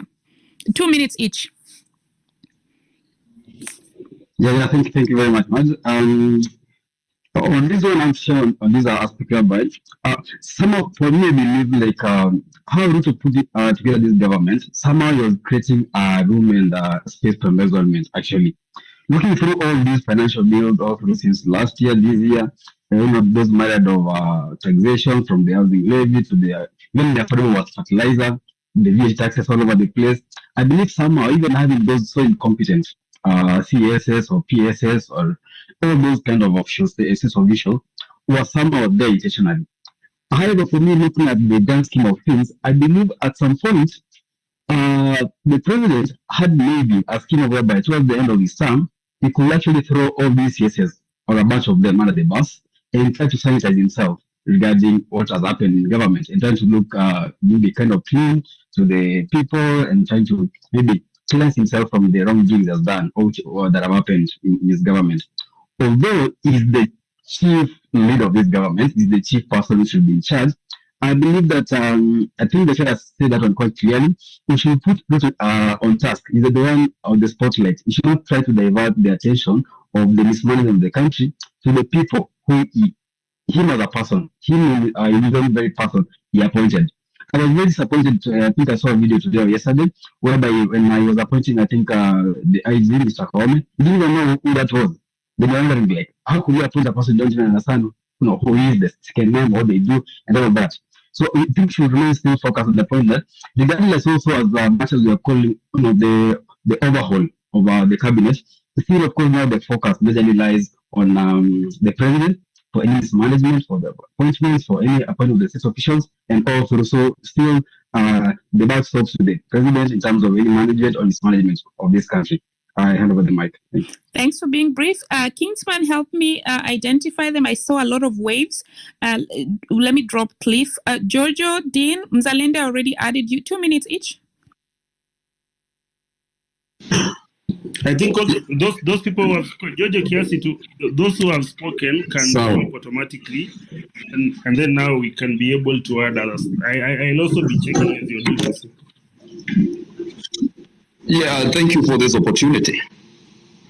For those who don't know me, I'm a comedian in the United States, been, struggling for a very long time trying to understand this capitalist system.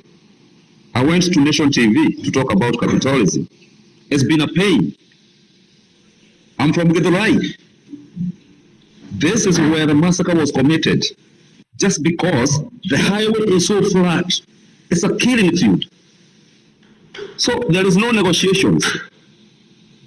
Thank you, Miguna. There is no negotiations with someone who has blood on your hands. When you have blood on your hands, you don't go to the public.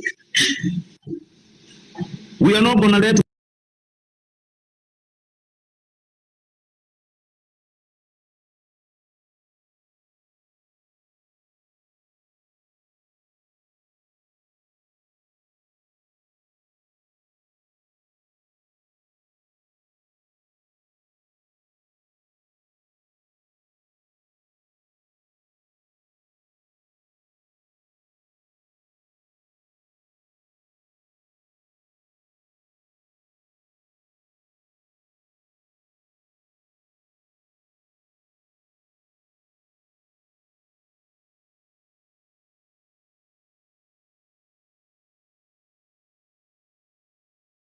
Yesterday, I laid out the points of creating a leaderless government. I even brought guns. Guess what we got? We got nuclear weapons. We got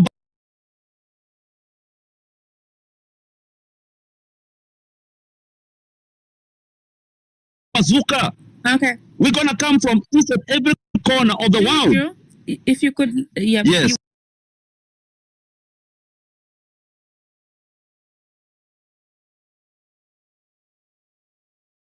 Is always dropped by a mace cop.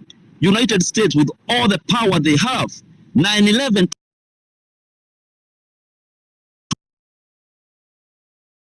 cutters and wires and fuck them up. William Ruto and your cronies, we're gonna fuck you up, and we ain't stopping. Love you, my people. Keep it strong. Saba Saba, here we come. We ain't stopping. Nothing is gonna stop us. We are not scared of death because And Zalendo in that order.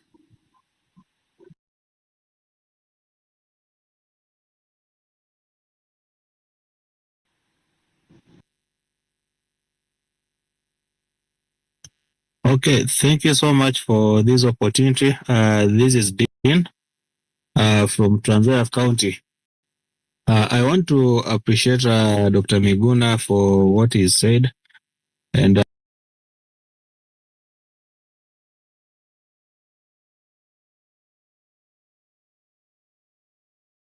in his cabinet. All his CSs are very incompetent and they have mastered his art of lies. And if we want to succeed in this, listening to William Ruto is a very big waste of time because he's a big liar and he has mastered the art of convincing people. The moment you listen to him, CSs are all incompetent.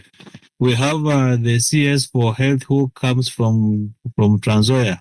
She's a drunkard who is ever drunk here in Trans Nzoia. When they say that charity begins at home, we even thought that because she comes from home, she is going to partner and help the governor to even improve the health sector in Trans Nzoia. But it is pathetic. She has now joined Wetangula in even fighting the governor. So we need people who are going to stand up and make sure that we take the government, we take Kenya to the next level. the fake dates we are being told day and night. I don't think that just the way Dr. Miguna said, we don't have any dates. So yeah. I support what the GNC are doing. Sawa Dean, we've had because of time. It's okay. Thank you. Tulikuwa tunajua ni mlevi, umeconfirm, tunanaribia walevi jina Nyinyi kabisa. mtakuja hapa She's a na very bad evidence ya mlevi. chupa. Walevi mwachane, mtuletee kwanza chupa hapa tuone. Let's not go to personal attacks. That is going to water down. Hey. Maj, I think Lexia has Yes. been shouting so much in the Let's give her. Yeah. Lexia, but can please, you go, let's not go into personal attacks here. That waters down there. Yeah, yes, Lexia, we can hear you, buddy. loud and clear. Go ahead. All right, thank you. What I want to talk, about is, the topic of today, which is what next. And I've really been looking for this mic. And what I believe that we need to do is that, the people are saying that we, retreat. We should not do that. The idea I have is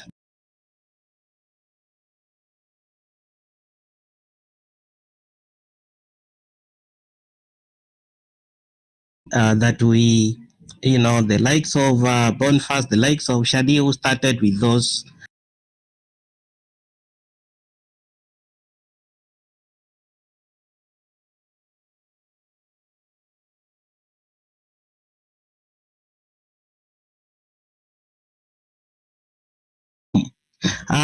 I'm giving an example of, the UN Avenue, which hosts the US Embassy, which hosts, UNEP.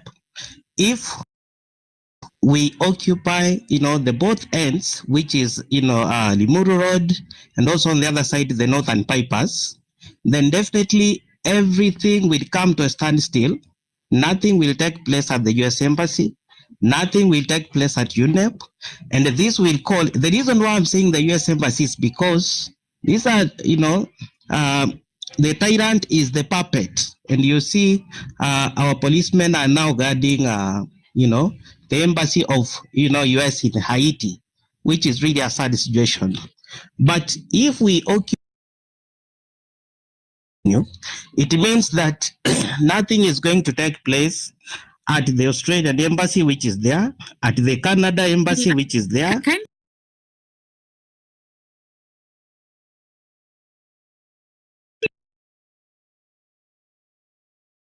Embassy. 2 minutes each. Kindly land. Yeah, please. Yeah. The tyrant to make sure that he's signed the bill by Tuesday, as he said, but not just appointing anybody, but anybody that we are going to allow to be in that, seat as the IBC chair, probably, William Tunga. So I believe if we change those, and anybody who can reach to, Boniface, anybody who can reach to, Shadi. I think we lost. Next speaker, please. Alexia, I think we lost you. Zalendo, and then Dr. if you want to chime, then you can go after Zalendo. Zalendo, 2 minutes.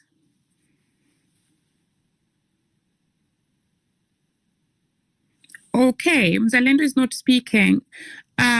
Zalendo? Yeah, we can't hear him. So, I think Alberta. Hi, everyone. Hi, how are you doing? Fine, thank you. Now, I just want to be very brief because I noticed that as Kenyans, we have a psychological problem. I think that we should all be in the consensus that this government, our employees, and we are not subordinates to them. We did not swear any oath of personhood to Mr. Ruto. We didn't swear anything to him. He is the one who swore an oath to the Kenyan people to do what is mandated in our constitution. And from what we've witnessed from his regime, it's obvious that his entire government is absolutely incompetent. I want to just provide encouragement to the compatriots, including the longtime veterans from Saba, to let them know that we understand now more than ever what you've been trying to tell us for years, that we do not owe public officials loyalty, obedience. We are not their spouses. They are not our children. We are not their subordinates. We are nothing to them. They should do their work and they should not expect any thanks from us. Thank you. Oh, great, Alberta. That was very nice staying within the time. Guys, next speakers, just do that. And Dr. do let us know how many minutes you have left so that we can plan around that. But meanwhile, yes. Marge, actually, I wanted to say that I would like to go. I think we've had a good discussion. I agree 100% with Alberto, or is it Alberta? But if somebody has something that they want to ask, I would answer it before I go. But I thank everybody. Unfortunately, I wouldn't be able to stay up to the end. Okay. No problem, Dr. I think you can pick a few. Maybe you pick 4 or 5 and then you respond to that and then we can let you go. All right, I'll listen. Architect, who else? I think we can add a few. I think only a person who has a question, because he's leaving actually now. He's just waiting for a question that he can answer before he leaves. Is there anyone in the panel who has a question for Dr. Miguna? Okay, architect, shoot the question and then he can wind up. Yes. Hi, thank you guys for giving me an opportunity to speak. I'm from the Caribbean, very close to Haiti and what's happening in Haiti and so on. We know the whole history about Haiti. And when I saw Kenyan troops guarding the U.S. Embassy in Haiti, I thought to myself, wow, that's interesting. But I have a question for the doctor. I know that you have more experience than me. I know that in revolutions they have points of escalation, and I really think that Ruto should really go, because if he already done what he's done in a year and a half, can you imagine waiting for him in 2027 to leave? We can't allow that.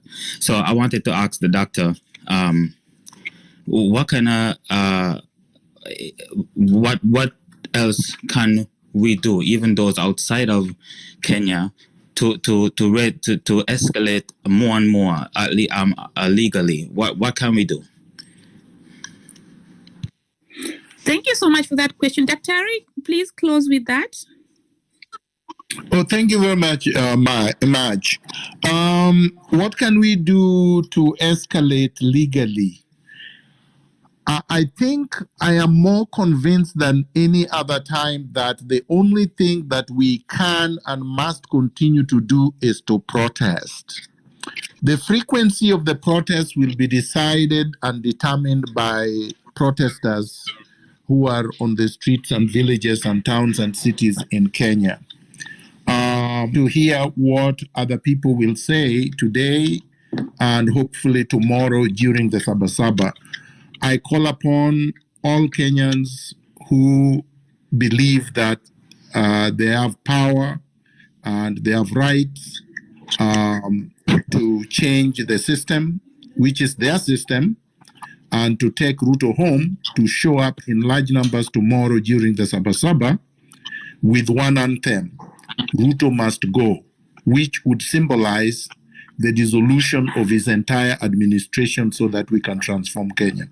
I thank everybody. Viva. Thank you so much, Dr. Ari, for having time to come and at least address. I'm reacting. Was talking about bazooka and nuclear weapons. No, we're not going to understand that we have a legal responsibility.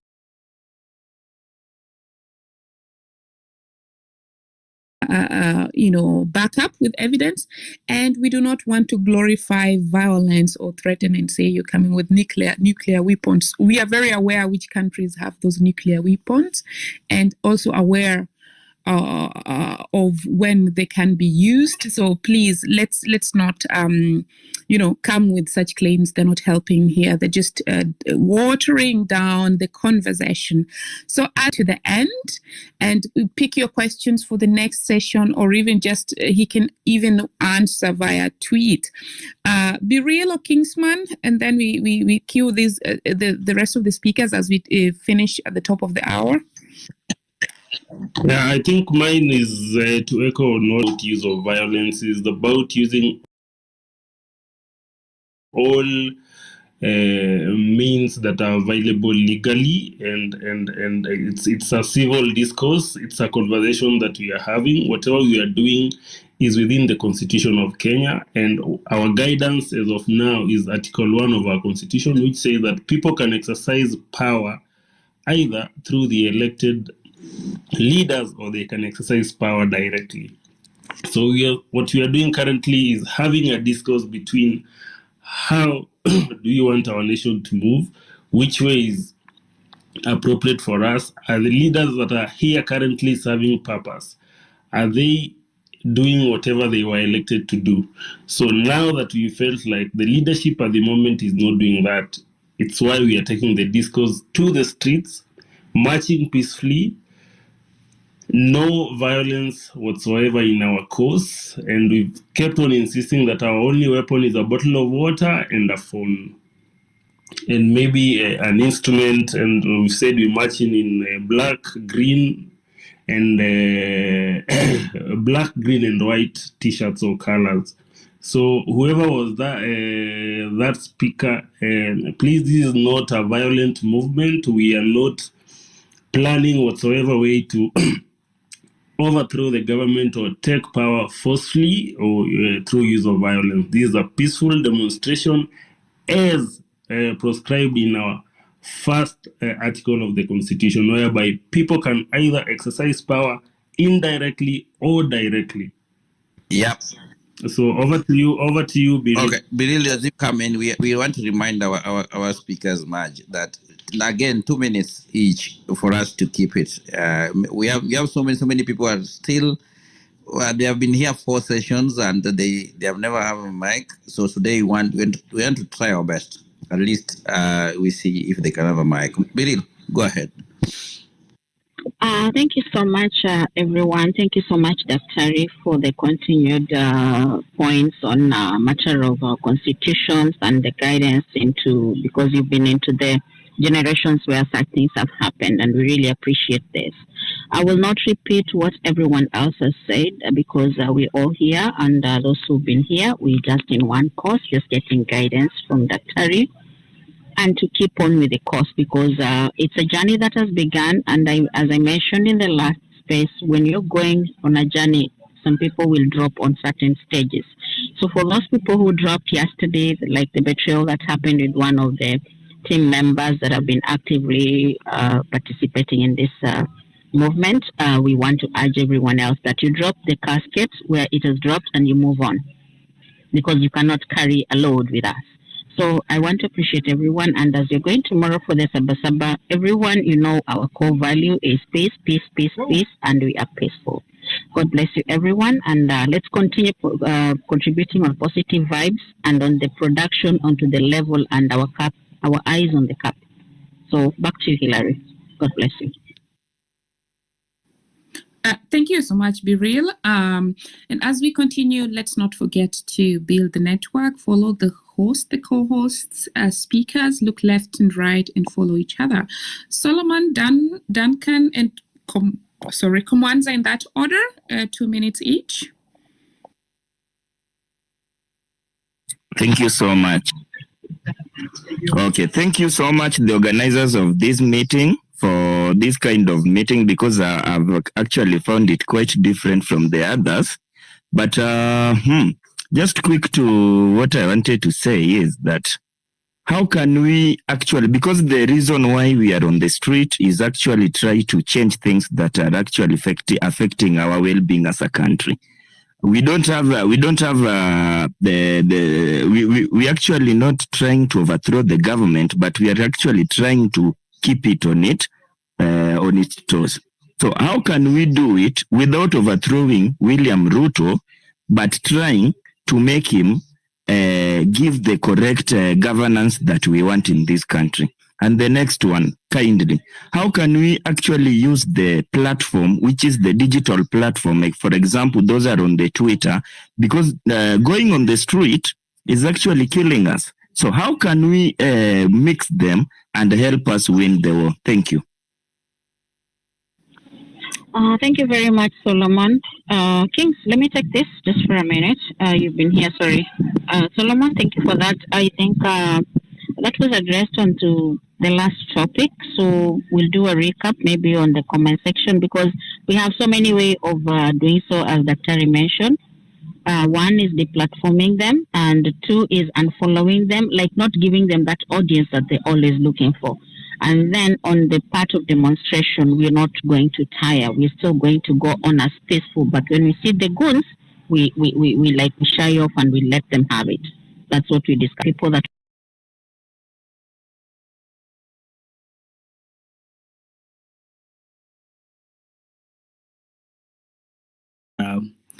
the rest of the audience.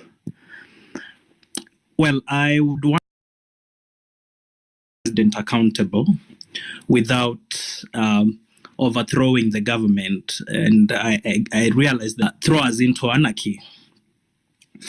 One, I think our constitution is one document that we have not appreciated so far, and the potential it has to correct any problems that may exist in governance. We do have checks and balances that are inbuilt in the executive, parliament, and the judiciary. Each of these institutions is supposed to be independent and to be able to check the other. Parliament is the one that is supposed to check the executive. It's supposed to check the president and make sure that he exercises his power as the president, executive power, within the limits that are established by our constitution. The problem that we have currently is that Parliament has been co-opted. It has been compromised. Most of these MPs, as I'm told, are sometimes very susceptible to bribery. And I think that now compromises the whole thing. We no longer have faith in the institutions. In fact, if Parliament was doing its work, it wouldn't matter who Ruto is or the president is. It wouldn't matter whether we have a dictator or whoever, because the institutions will keep him in check. So I would advise us to perhaps focus on... and please land in the next 1 minute, because we're still doing 2 minutes each. Komanza, back to you. Thank you. Sure, yeah. So I would encourage us first to ensure that we... let's look at Parliament. I don't know if we're looking at the end goal should be the dissolution of Parliament, the recall of the MPs. Any of those can work, but the most viable and the one that is being pursued by the opposition right now is a recall of errant MPs. Let's exercise that clause that allows us to recall an MP who is not being representative of his people, if we cannot dissolve it entirely, so that every parliamentarian knows that when he goes to Parliament, he is there to represent the will of the people, to exercise delegated power. And when they do not exercise that delegated power as the people have determined within themselves, then of course as the people we have this avenue of recalling them as a way of punishing them. So that should answer the question. And I think because my time is up, I'll yield it to the next speaker. Thank you. Sorry that I'm cutting you short, but it's only that, in the sense that even be in this at this point in the very first place, where we part ways is on of course the need to recall them is clear, but the constitution as it is now really protects them from recall. So it's can be done, but there are a lot of things that are still, there are a lot of hurdles in there that at least the legal experts share with us the last time we held a space on how to recall an MP. So this is the point whereby when we have, a next opportunity, we should try to have that checked, because currently really recalling them is not easy. You want to put that out. Now let's move to Duncan. 2 minutes, please. Thank you much. I'm Kingsman, slightly if you want to say something, disappointed. just open your mic and chime in. Yes, Duncan. Yeah, Can you hear me? the same,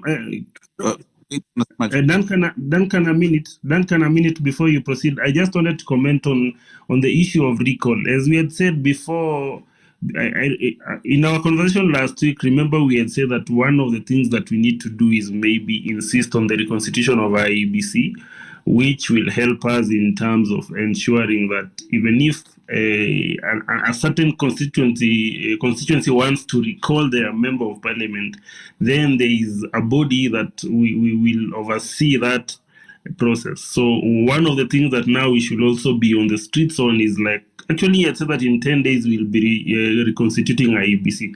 So I think he has 2 or 4 days.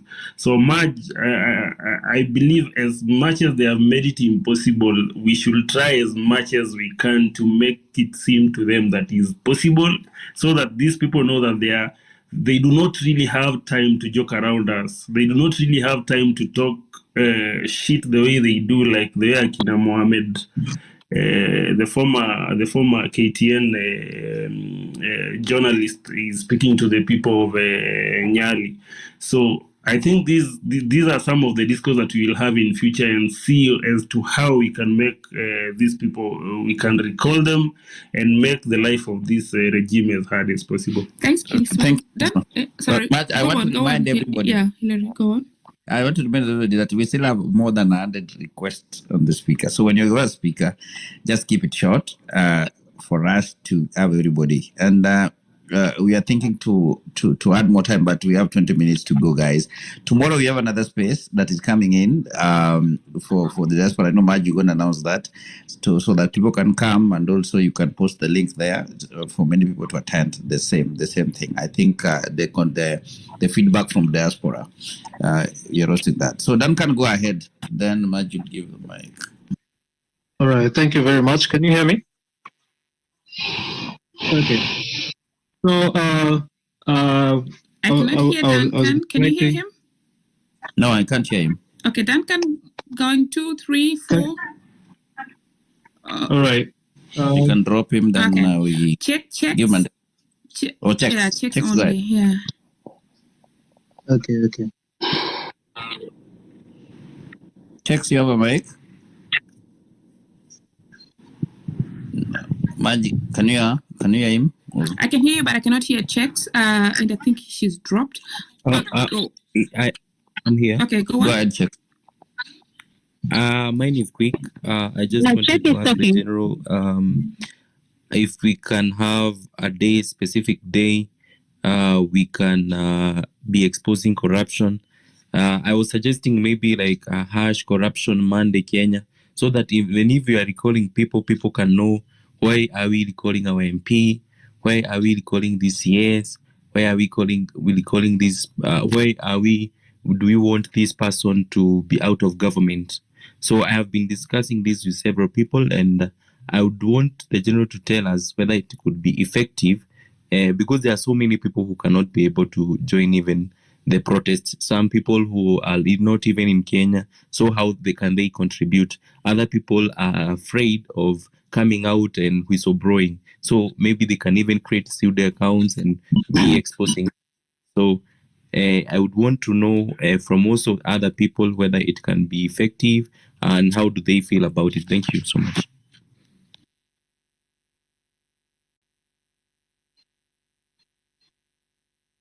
Thank you so much. And now we go to Mandela. And Hillary, as requested, I've posted the link to the space that we're holding tomorrow. So guys, tomorrow we are holding a space where diasporans are going to be providing their feedback on the situation, the current situation that's going on. It's going to be a compounded feedback. At first, there was a lot of propaganda around the space where it was wrongly put out there that we would be hosting the president. This was untrue. This is something that was fueled by people who were paid, and a lot of people just joined in and started bashing me the whole time. So how can you host the president? Whereas nowhere was it stated that you're hosting the president. Like if you look at the topic of the day, you see here clearly conversation with General Dr. Miguna. So if you invite a speaker and you even want to talk to them also as a main speaker, it clearly is on the headline. That was not the case. This is just a reminder of how the mercenaries are really working, because they wanted to paint me as a regime apologist. But while they were doing this, at the same time, they were reaching out to me, asking me to join the Ruto space and promising me a mic, which of course I did not join the space. And after I did not recall the space, after intimidation, and did not cancel it, they still reached out to me and requested to co-host. And I said, no, of course they are reaching out to me through a proxy who, is really very deep in the government. So this is not a government space. And so guys, before you follow, if you see somebody being trolled out there, just before you troll, because therapy is, trolling is cheaper than therapy, think about it. Just think about it, what you're doing, because some of you people worked for the government that's brutalizing and killing people. Just, I don't even know how to say this, but this is very sad, because when we come out to help, with some of you who did not even read the message but are just working blindly for the government, it makes it very difficult. Now, let me not take a lot of time. To add on that is that I think it's so good. Even me, I was called yesterday to listen and also to be given a mic. But I want to say that we're not part of that. We're just making sure that the voice of the people is heard clearly and people getting their rights. It is leaders will be here and they will go, but leaders will come. But people will remain. We will remain Kenyans and make sure that things are running well. So that tomorrow's, I want to add that tomorrow's space is not about the president and everything, but about the feedback from the diaspora, those people who voted for the current regime, and even the people who didn't vote for him. So we are giving that report will be there tomorrow. So come and well listen. Mandela, go ahead, then John Maina, then Brendan, in 2 minutes, guys, and then Kitonyi that way, and as we wind up. Good evening, fellow agitators. Kindly indicate if you can hear me. Yeah, Mandela, can you hear him? Mandela, I can hear you. Good evening, fellow criminal. All right, thank you. I would like to... Kingsman, Mandela, Nanga. Yes, we can hear him. Okay, go ahead, Mandela. Mi sikusikii lakini endelea tu. Ukimaliza. All right, thank you. I would like to agree with what has been said, that number one, we are advocating for non-violence. The same movement of non-violence is what Mahatma Gandhi used at a feeble age, and he caused a revolution in India at that time in the 1930s. We can use non-violence. It's the best form of revolution that we can do in our time right now. And number two is that we shun any form of violence, because if we go for a revolution, I heard the host Margie really also insisted that we should not speak or act in a manner like to suggest that we are overthrowing the government in any way, because that is a form of violence in my view, and that would lead us to a bloody revolution that James Orengo once cautioned that such revolutions are the likes that eat their children. And we can borrow a leaf from what happened during the French Revolution, where a reign of terror ensued because the people beheaded the king, yet the problem did not end with the king. They continued with beheading almost everyone, even the revolutionaries themselves. So my 2 points were, I support non-violence, peaceful demonstration, and getting a revolution without any form of violence and shunning any form of violence in all its kinds. If I have maybe 1 second, I would introduce myself properly. My name is Dr. Mandela Ogada. I work in the oncology space, and in an ideal world, young doctors like myself would be somewhere doing research on how to treating diseases and ensuring that we live in a peaceful world. But we have realized that Kenya is really not an ideal world. It is entirely dystopic, and we realize that this battle is for all of us, from all spheres, from all walks of life. We have to join hands together and cause a change that we will be proud of and that we will pass on to our next generations. Thank you so much. Thanks so much for your sentiments and for also underlining that we want to stay within the law. This is really now clear to everyone. Kitonyi, please go. We queued you before, but you didn't speak. I see your hand is up. Please say something. Okay, thank you very much for giving this opportunity. Can you hear me? Yes, we can. Okay, so my first question is that I'm like somebody to respond to me that is it possible, like our previous speaker said, that we can occupy the embassies, to reiterate that we really want a change. Number two, my other question is where did the rain start beating us? And I want to critically say that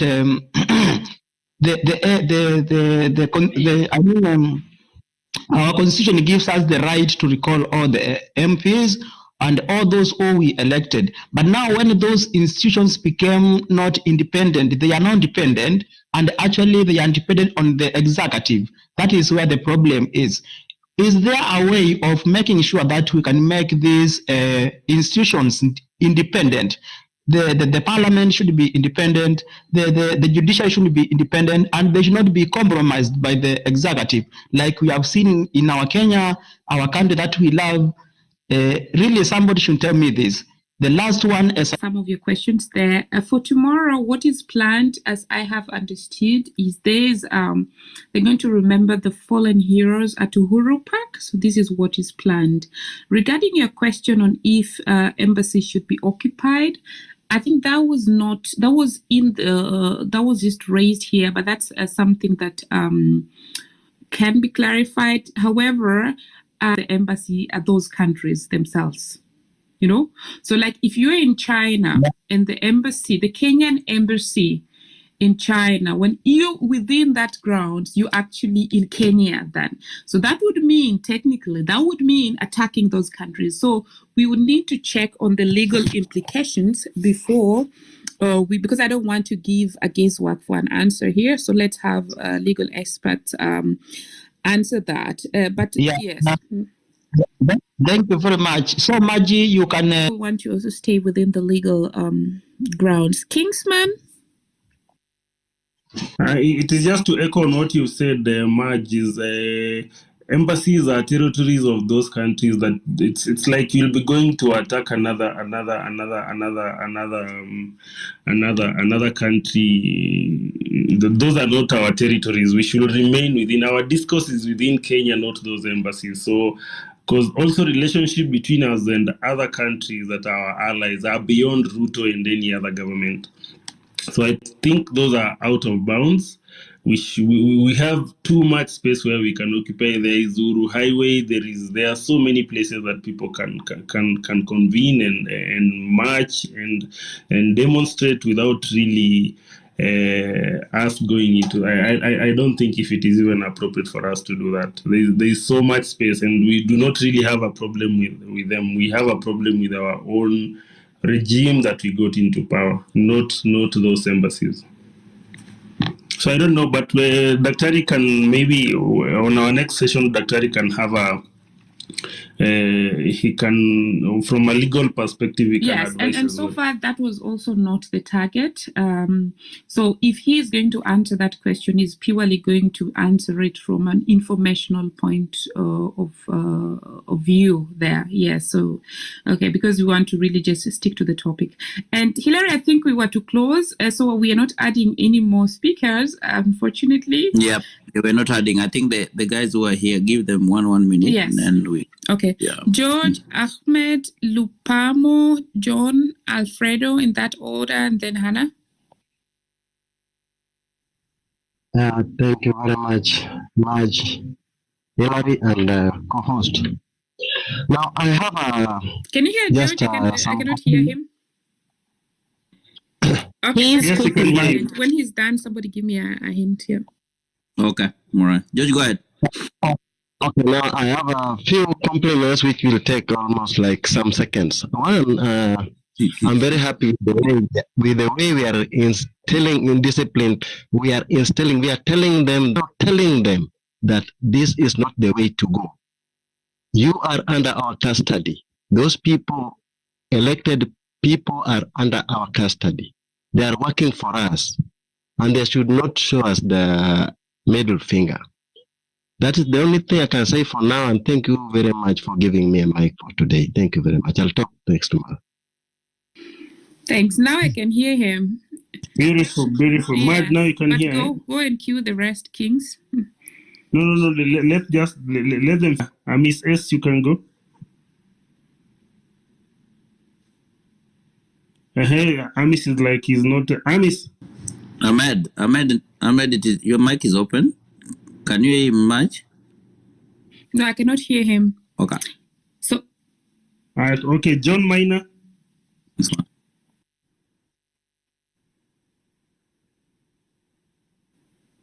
Okay, Alfredo Gola.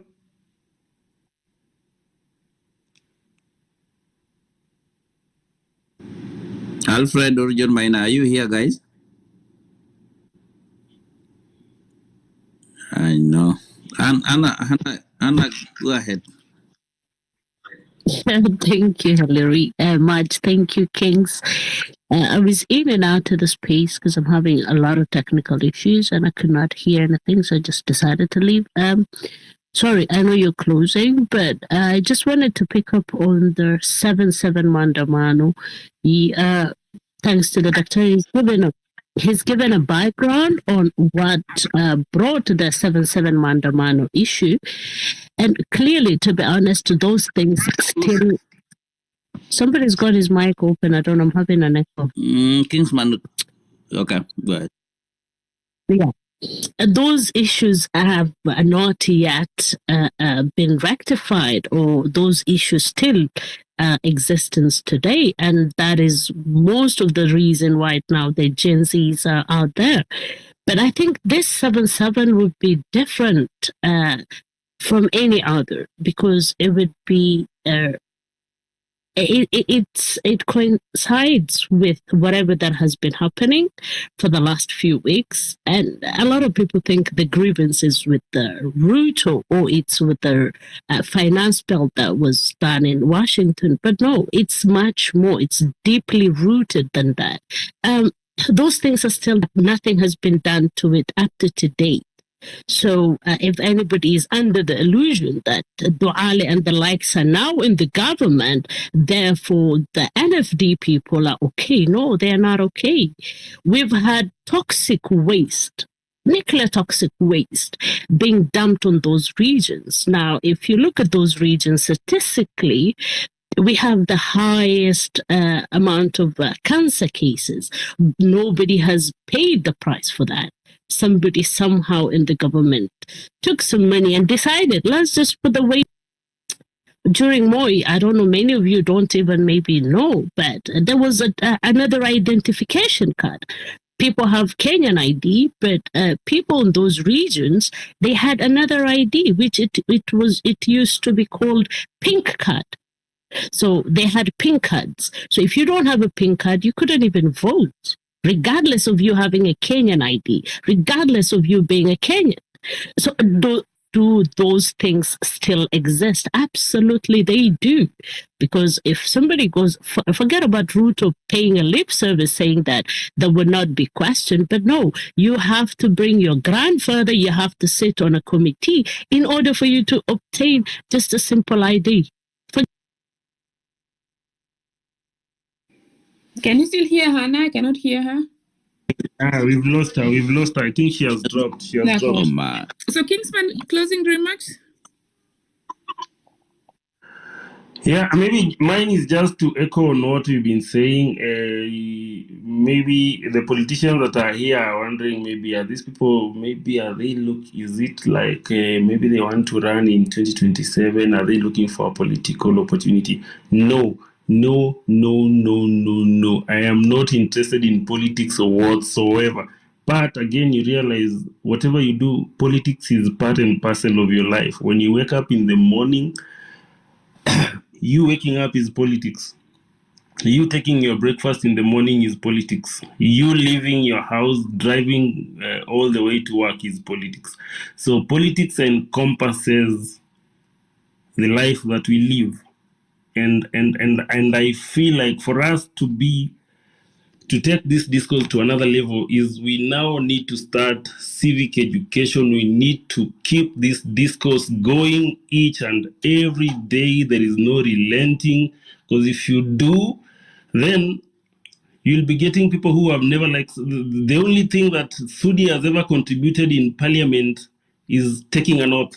I'm happy that now the tribal card is now no longer at play, because people are now realizing that governance, finance bill, appropriation bill, and then the taxation measures that are being taken by government are affecting us across the divide. It doesn't matter which tribe you come from. It doesn't matter which region of the country you come from. These people, when they implement these laws, oh dear, you will be affected, your family will be affected. Some of the things that are doing can put you out of business.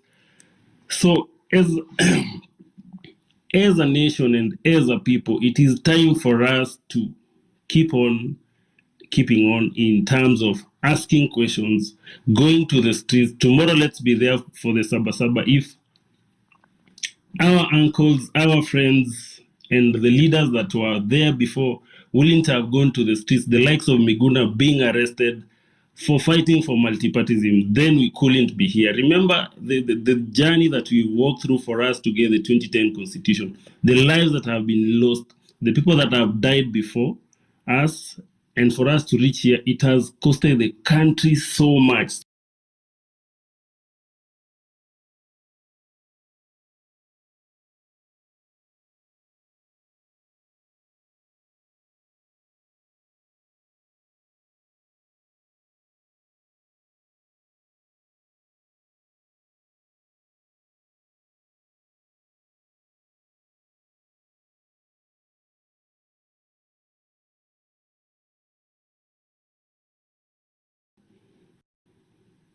So that is the kind of governance that we have in this country. Just wastage.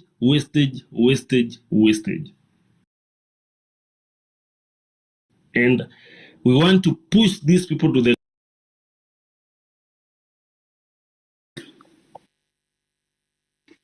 Marge, I'm wondering, are you talking about me or,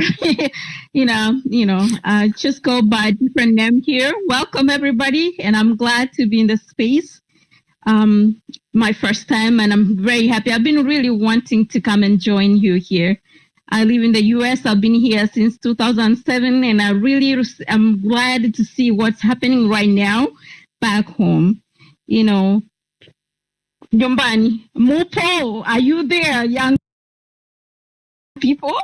I'm so excited to possible, but before we go to the excitement, I'm just about to say, I'm very sorry and condolences to the families and friends who have lost their loved ones fighting for this war. It's because of you that people are seeing. Africa, we have made a change. That is, change starts from you. You have become a torch to Africans, other young people from other nations who are in Africa. Nobody knew that the X Space could do something like this. You coming together and gathering here, discussing things, what you need to do is really encouraging. I wasn't very happy to join spaces yesterday, and I came late. There were so many people in the room. My phone was really acting up. I really wanted to hear what's going on, but unfortunately, it seems that there were so many people who are not very happy with what's going on, and it's very normal. I don't want to repeat all you have been saying because I don't live home, but I'm so happy to be here and being represented by you.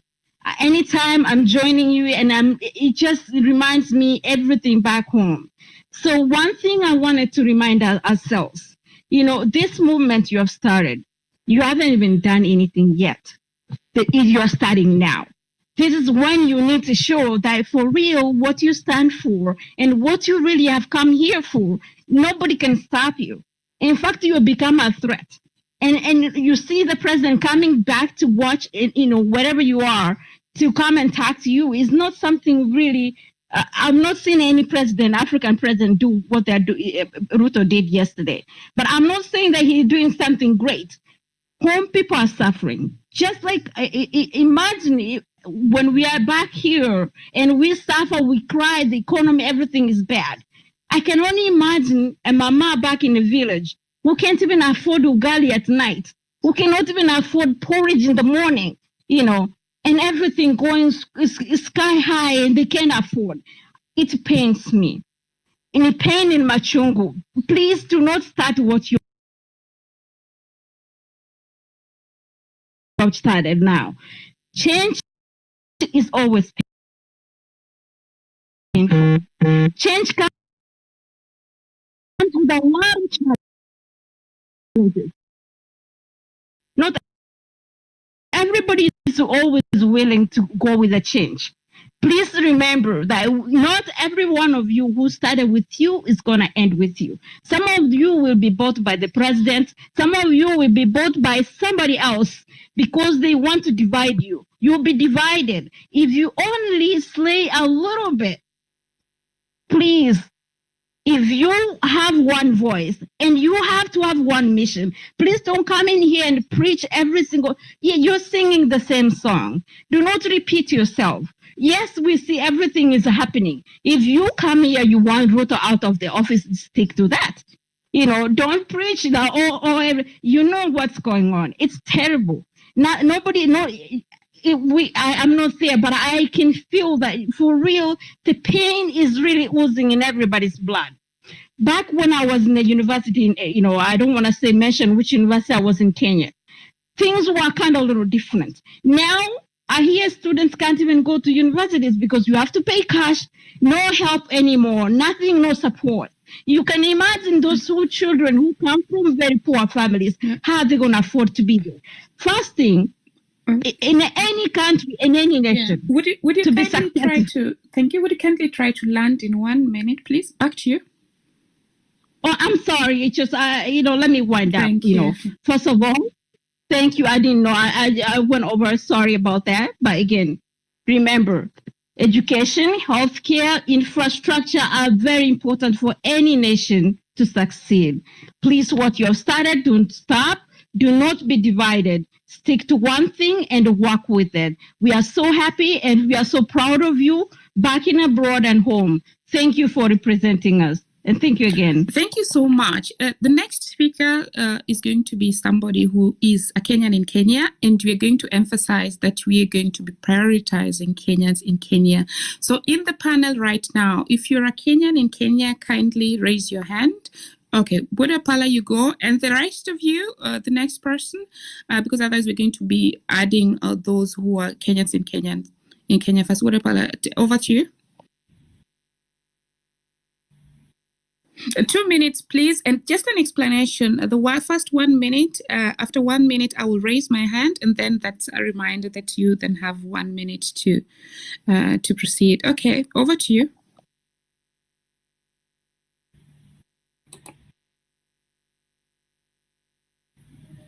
Okay.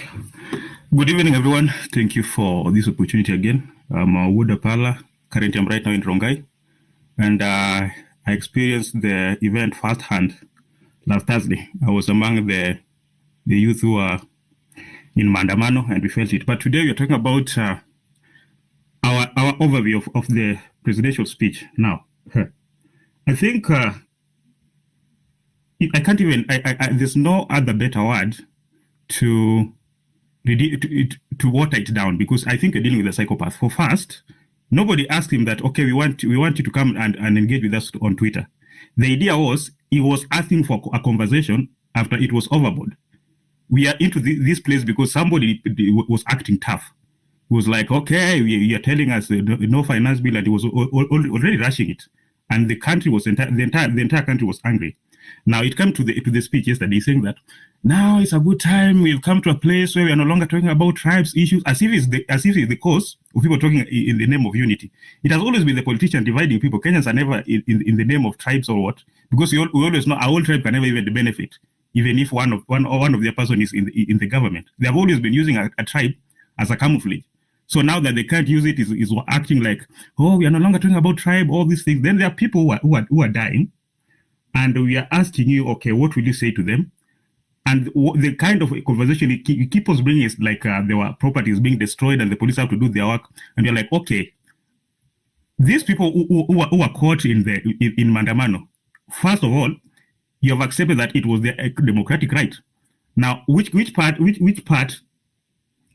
is the disconnect? When you come back and say that we also have to protect property, they were never caught in part doing anything to deal with damaging property.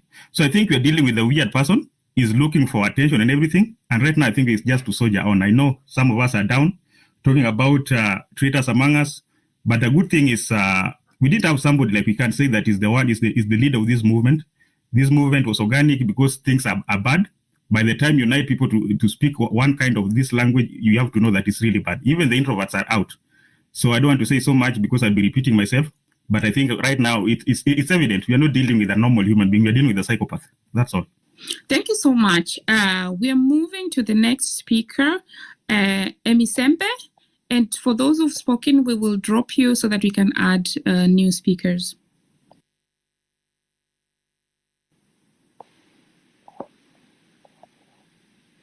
Madok Emisembe, please. Okay. Gloria?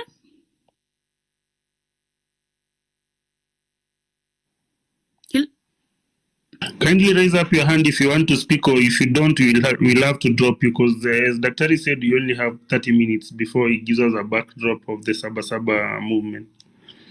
Okay. So if you're here and you have the mic, please raise up your hand so that you Hello, thank you so much. Yes. My condolences to loved ones lost in this struggle so far. Okay, on the speech, I'm not going to comment so much because we all know it was choreographed, it was stage managed. The speakers are almost predetermined and so on. So there's nothing much to say there. As usual, it was just gaslighting us, trying to play with our emotions and so on. So for me, really, it's nothing to write home about. So I'm going to go straight to now what next. And I'm thinking it's time now we start writing down points and start forming committees or get people to take action, because I've realized we spend a lot of time on spaces, talking, and then we end up not doing anything. And that's how we traitors also end up, wasting our time. You are there, someone keeps you up until, I don't know, midnight. Then ikifika saa saba anaanza kutweet ati, oh, don't go to State House. It's protected, as if they didn't know it was protected to begin with. So moving forward, action, we need to get committees. Communication is very important, so that on Twitter daily we have something to write about. Like now, there's preparation for Saba, and we want to put forward the message that people were killed, and these people did not deserve to die. extrajudicial killing. So we can start with Saba mourning our dead, stop extrajudicial killing. And as a point of action, we should also sue the state, begin to hold them accountable for every death that occurred and injuries and so on. There are people who are paralyzed. So we need to take such actions and ensure we hold them accountable. Thank you. Thank you so much, Gloria, for your sentiments. We move now to CC Noise Checker, and then Victor Koluba, and Beryl, you're part of the co-hosting team. If you want to speak, you just open your mic at any time, and then Hannah Halley. Oh, I think the other one dropped. So Victor, please. Okay, if you're not picking the mic, I'll drop you. Gloria, allow me to drop you as a... Yes, Victor? Hello, everyone. Am I audible? Yes, please proceed. Okay, thank you for the space and thank you for this opportunity. First, I'll be very brief. I want us to learn from this movement that for the past 2 weeks. We have been united with one voice, and our unity has changed the conventional ways of politics, the tribalic politics. To now they want to buy every activist or every person that is trying to fight for the rights of the many Kenyans. We are of the 20 million plus Gen Zs, but they won't be able to buy everyone. We should continue. We should host these spaces continuously. Everyone should be able to learn and understand the importance of fighting for their rights. And I thank you, Hilary and Dr. Miguna for educating us on this and for embracing this opportunity and letting Kenyans understand the need to rise and to fight for their rights. They won't buy all of us. They are sellouts. Like yesterday, we thought Osama was one of us, but we were very disappointed. And the president didn't answer any of our questions. It was just premeditated. It was a series. It was a movie. It was predetermined.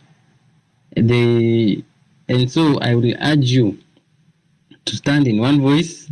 As we continue, we will conquer. They won't buy all of us. We will emerge winners in the end. Thank you. Thank you, Victor, also for sharing the disappointment that a lot of Kenyans had yesterday. And this serves as also an example and a reminder that the people you start the journey with are not necessarily those who you will finish the journey with. And so this is just a life's lesson that people should take as they continue their journey, and also to believe in what you personally believe in. To believe in what you really believe in and not what the other person thinks. Only when you have synthesized that and say, now me, Marge, what Victor has said is really, something I believe in, and these are the reasons I believe in. And then when you stand on your feet and your mind is clear, then you really have a course to follow without being shaken by who, if somebody, a perceived leader, is no longer with you anymore.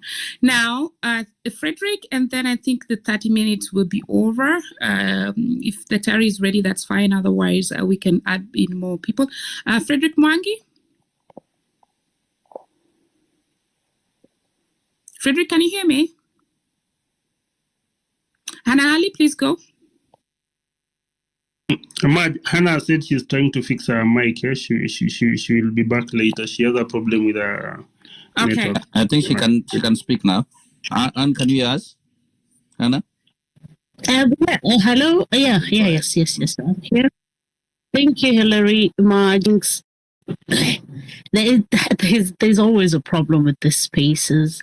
Thank you, Kings. When I was as a listener, I could not hear the space. Last week I had the same issue. I had to change my gadgets.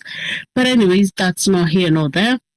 Comparing to what people are going through on the ground, my condolences to the families of the fallen comrades and the ones in the hospital. Now, people are more focused, the ones who like sideshows, they're more focused on the sideshows.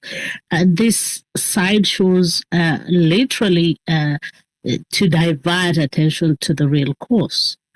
And what the regime is doing is exactly that. And I think they've managed up to some extent, because I do not believe that it's a coincidence. Same person who's been advocating, nobody should host him, that happens to be the one who hosted him.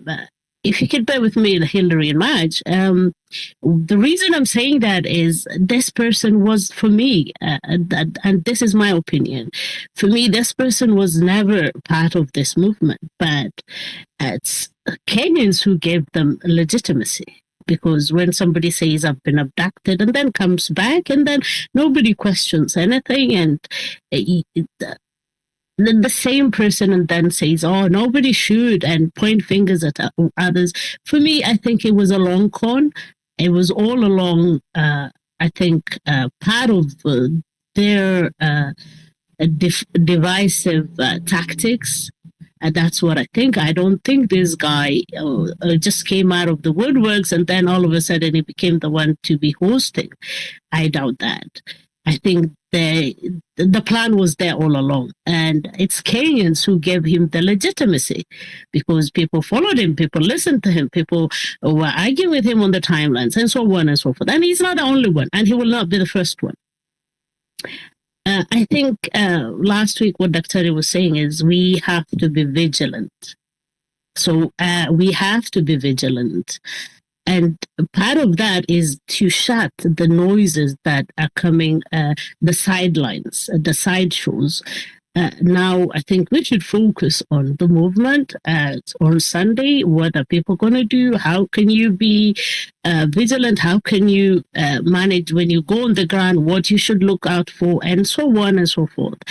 But if we keep talking about what has happened and a space that was hosted, for me, I don't know. And the funniest thing, Hillary, is last night I saw the same person opening a space and people still went in their thousands. So mi sijui wa Kenya nani ameturoga, sijui tulirogwa na nani, but please, enough of these sideshows. A lot is at stake here. The whole nation is at stake. People have suffered enough. It's time to dismantle them on top of my lungs. That is what the goal is. The goal is not just to divert attention. We need the IBC constituted. We need I don't know who to go out. No, we kill the snake from the head, and if root that system fixed. So it's each day at a time. Now I think the focus should be on the Saba movement on Sunday. Thank you, Hillary. And I do kindly leave me there because if I drop down, I cannot hear what the good doctor and everybody's submissions.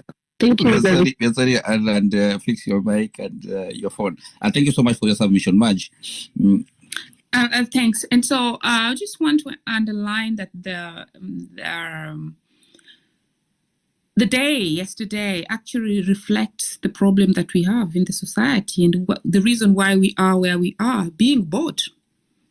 No, somebody was bought yesterday, but the government as it is and the MPs, some of them are political prostitutes, being bought left, right, and center.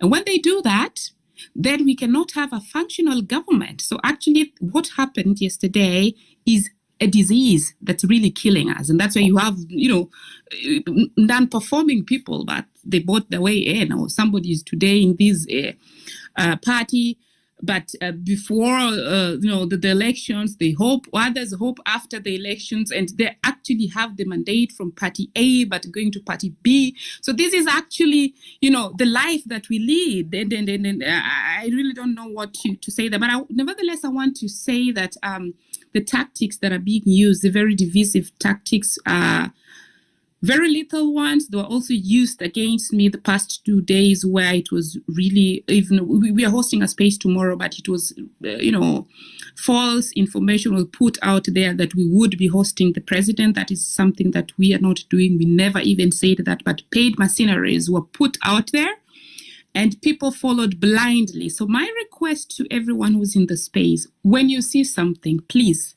try to think about it. Before you react, think about it and think about, when I put this out, who's benefiting? What's the effect of it? Because some of land, and let's think about the things we do before we do. Terry, if you're ready, take a go. Otherwise, let us know so that we can pick other speakers. Thank you very much, Marge. I thank everybody. The first thing I would like to say is to agree with a lot of the sentiments that have been expressed. Struggles are never like wedding processions, or they are not nursery choirs. A struggle is difficult. It's not a straightforward thing or route that you take without impediments, because those in power are not going to live willingly, especially when they have committed so much crimes. The entire Republic of Kenya is a crime scene. State House is a crime scene. The obscene looting happening, supervised and presided over by William Ruto, is just too obscene to not pay attention to. As he was speaking yesterday, and I couldn't watch him, I haven't watched him because there is no reason to.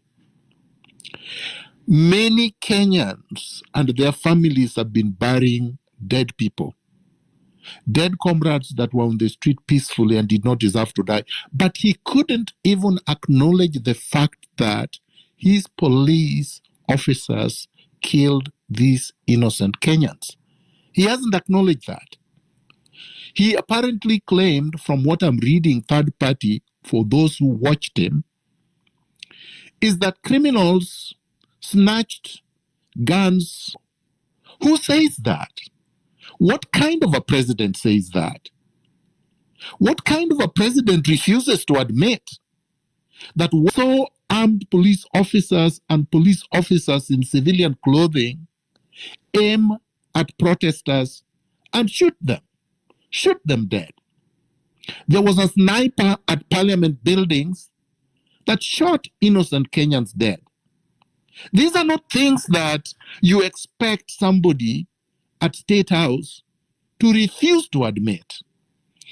How does a president, any president, refuse to admit that innocent Kenyans died when a constitutional body, an independent body, Kenya National Commission of Human Rights, the Defenders, and many other independent organizations like Amnesty International and media houses such as the CNN and BBC have reported, confirmed, verified reports from families and hospitals and whatnot, that these individuals died of gunshot wounds.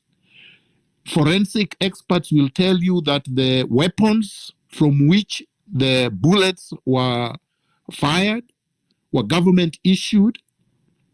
He hasn't had any inquiry or investigations done, but he sits at State House, which he has not left since this thing erupted, and pronounces that criminals are the ones who are responsible. If he knows there were criminals responsible, what did the police do? What did the security services do?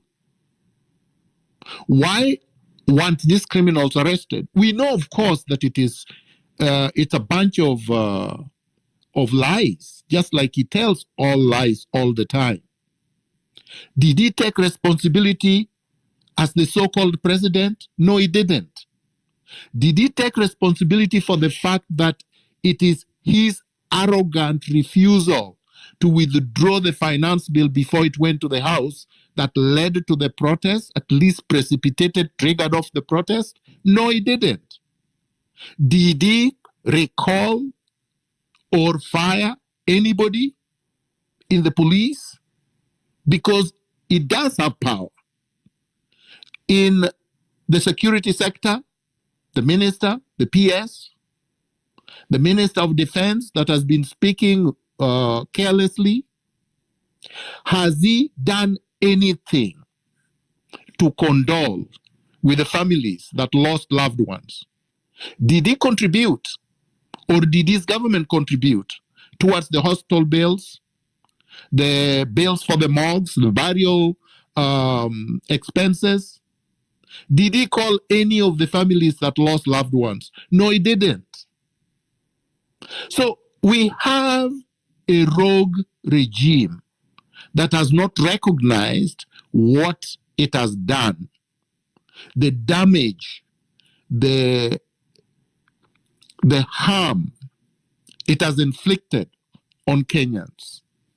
On top of it, he then announces unilaterally that he has formed a committee, another committee, to do a forensic audit, he says, of public debt, without understanding that Article 211 to 214 provides that the Auditor General is the one who is supposed to do an audit of public expenditure, including debt, and then provide a report to the National Assembly Committee, the appropriate committee, that will then look at the report, and then if there are actions to be taken, then the appropriate government institution should take action. The Auditor General has already produced numerous reports about misappropriation of public expenditure, including specifically at State House since this government was installed in 2022, and nothing has happened. The Auditor General has indicted many government ministers and ministries and parastatals of abuse of public office and misuse of public resources, including at State House, and no action has been taken. Ruto was claiming that he would only take action if somebody is taken to court. This is ridiculous. Because to begin with, that is not what political responsibility requires. Political responsibility requires that action is taken once public confidence, the public has expressed that their confidence has been reduced or they have withdrawn confidence from a public officer. And we did that. Kenyans did that on June 25th in huge numbers. He has not resigned.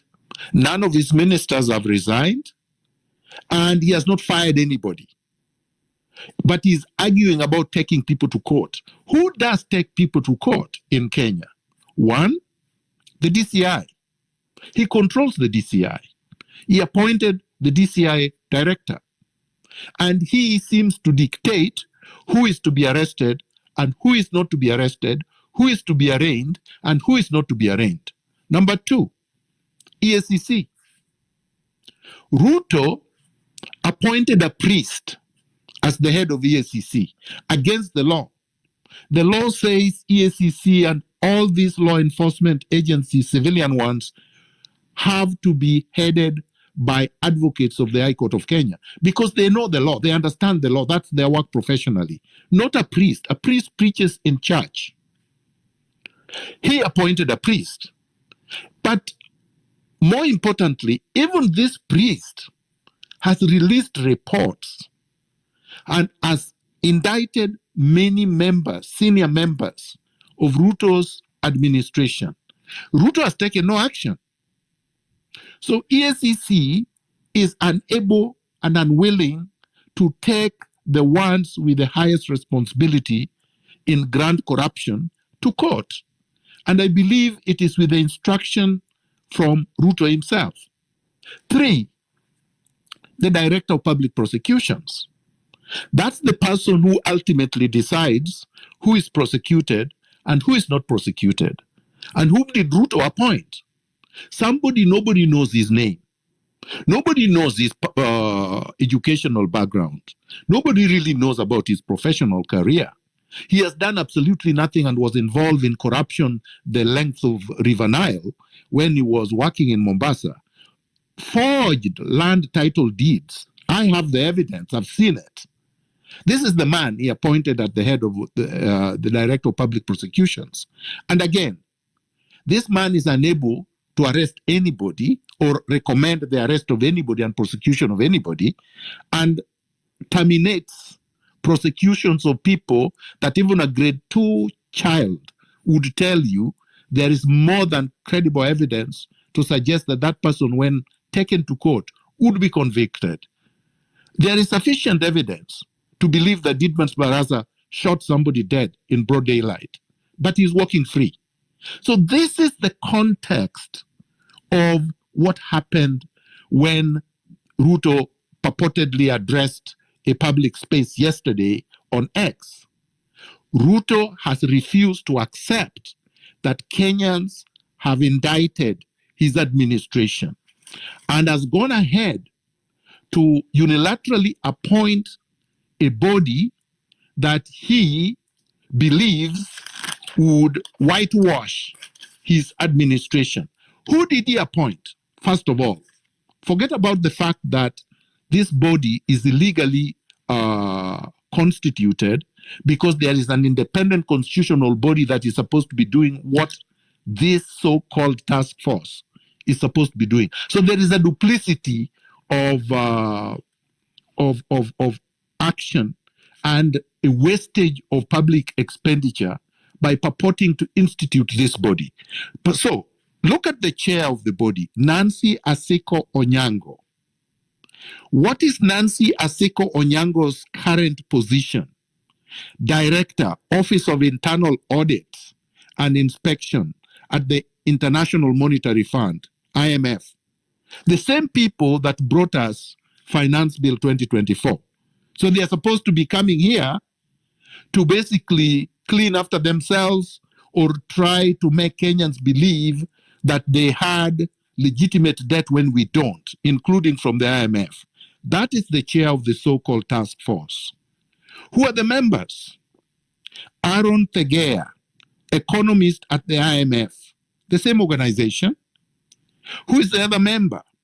Professor Louis G. Francisci, Assistant Secretary General of the Commonwealth.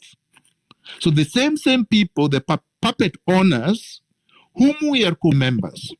Who is the other member that he announced?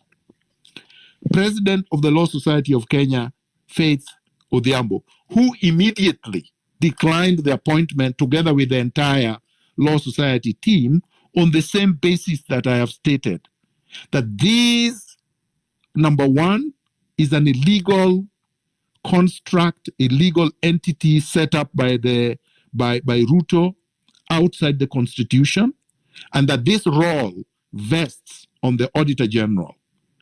But even if independent forensic audit, an independent forensic audit would have to be conducted by someone not answerable to Ruto and someone that does not report directly to Ruto, that would submit their report for public scrutiny to the National Assembly. Even however captured it is, institutionally, it is the one where the report is supposed to be tabled. Furthermore, nothing stops the regime from submitting reports and documents regarding the so-called public debt currently to Parliament or to the Auditor General, or to allow citizens of Kenya to access the same information. Because we have a lot of accountants. We have a lot of forensic accountants in Kenya who can conduct on their own without billing anyone a forensic audit of the debt. It's not a very difficult thing. From what I have heard, from what I have learned, Ruto has essentially borrowed close to 7 trillion Kenya shillings, yet the debt that was outstanding when he came into power was 1.7 trillion. Where did over 6 trillion go? What has he done with it? I suspect that most of it has been stolen. So Ruto has lost credibility, and it seems like he has not learned that Kenyans have lost confidence in him, and is continuing to believe that the Moi strategy of divide and rule, of buying people, of trying to use force, of using propaganda is going to get him out of this. It isn't. Next, Saba. Tomorrow is the 7th of July. The 7th of July is very important in our history because on July 7th, 1990, Kenyans in their thousands rose up in protests demanding for multi-party democracy. That is when Kenyans united, rose up. That is before, I believe, the Gen Zs were born. So this struggle did not start yesterday. This struggle did not start in June. This struggle did not start with the Finance Bill 2024. As I said a week ago, the struggles began against the British and have continued throughout. So each generation has had their protests, have had their maandamanos, have had their grievances, and have stood against the regime that is oppressing them. So in 1990, in Kenya, we had a one-party rule and a one-man rule. The man was called Daniel Arap Moi. The party was called Kenya African National Union, KANU. The party that, quote unquote, won independence elections in 1963 and metamorphosed into a de jure. Moi ruled Kenya alone with KANU, with his cronies and a few mafia from 1982 to the eruption without trial to end. The same thing Ruto is doing even under the new constitution. He's abducting people, detaining them, sometimes over the 24-hour limit without charge. That is what people are rising up against. People were rising up against abuses, human rights abuses. Universities and colleges and scholars were demanding academic freedom because at the time there were books that were restricted, that were not supposed to be used at the universities. In fact, Moi had categorized anybody with a beard as a Marxist, as a communist, as a socialist, and he targeted them for persecution. People could not just write freely. The press was not free. People were demanding freedom of expression. People wanted freedom of association. People wanted a free press. People wanted grand corruption to stop. People wanted the end of tribalism because, as many would know, at the time, most of the people that were appointed into high positions were members of his tribe, just like now. This regime is predominantly made up of probably 2 or 3 tribes. And that is unacceptable because Kenya comprises of 54 communities. And the constitution requires that in every appointment, in every office, we should see the face of Kenya. So this is what people were fighting about in 1990. And when you look at now, you would say, apart from the fact that Kenya is a multi-party state, all the other problems are still persisting. We still have abductions.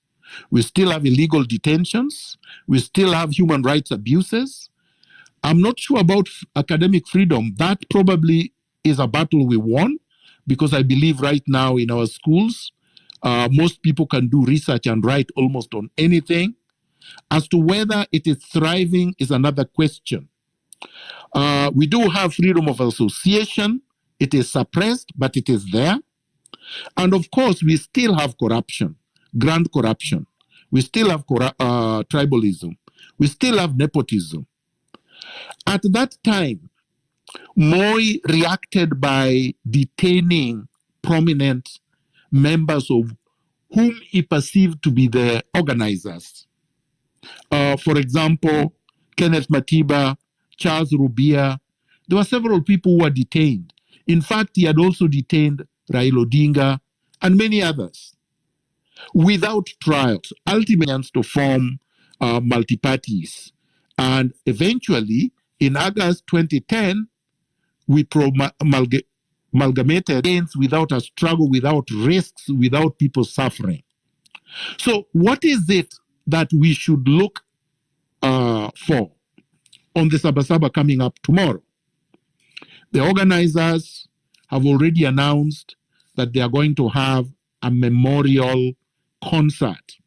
They are going to celebrate the lives of those who have lost their lives during the protests, and they are going to reaffirm our commitment for the values and the grievances that Kenyans rose up against, which was not just Finance Bill 2024. A lot of regime-friendly media and propagandists are only talking about Finance Bill 2024 and talking about it as if it has been withdrawn and as if it cannot be brought back. And as I said last week, Finance Bill 2024 is alive and will become law on the 16th of July automatically, because the law says that if the president does not assent to it and nothing happens in the National Assembly, the bill becomes law automatically in 21 days. So on the 16th of July, Finance Bill 2024 is the law. So really, we have not made any gains. I want to disabuse ourselves of that. We have lost people. We have had people injured. We have had them.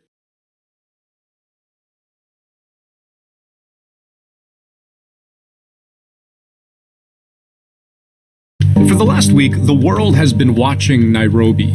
Here's what they saw.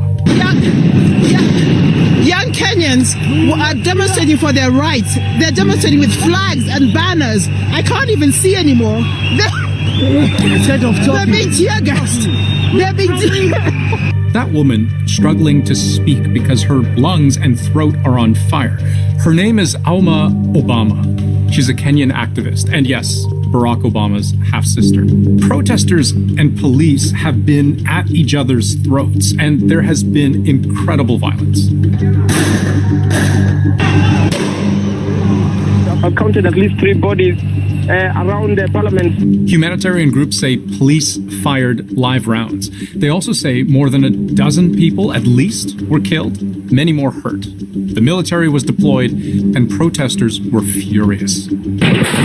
Police opening fire on demonstrators trying to storm Parliament. I'm here to address you. You must go. Ruto must go. This seething anger stemmed from a government attempt to raise taxes on lots of things, from cars to sanitary pads, smartphones, and staples like sugar, vegetable oil, bread. But this wasn't just about money. It wasn't even really about politics. It was about desperation, about a people who felt beaten down again and again. They told their government, told the world that they'd had enough, and today, the government listened. I run a government, but I also lead people. And the people have spoken. It might be strange for us as Canadians to think of the price of bread as something that's worth dying over. But bread just isn't worth the same here as it is there. Like a lot of food staples, bread is tax exempt in Kenya. But the government wanted to change that.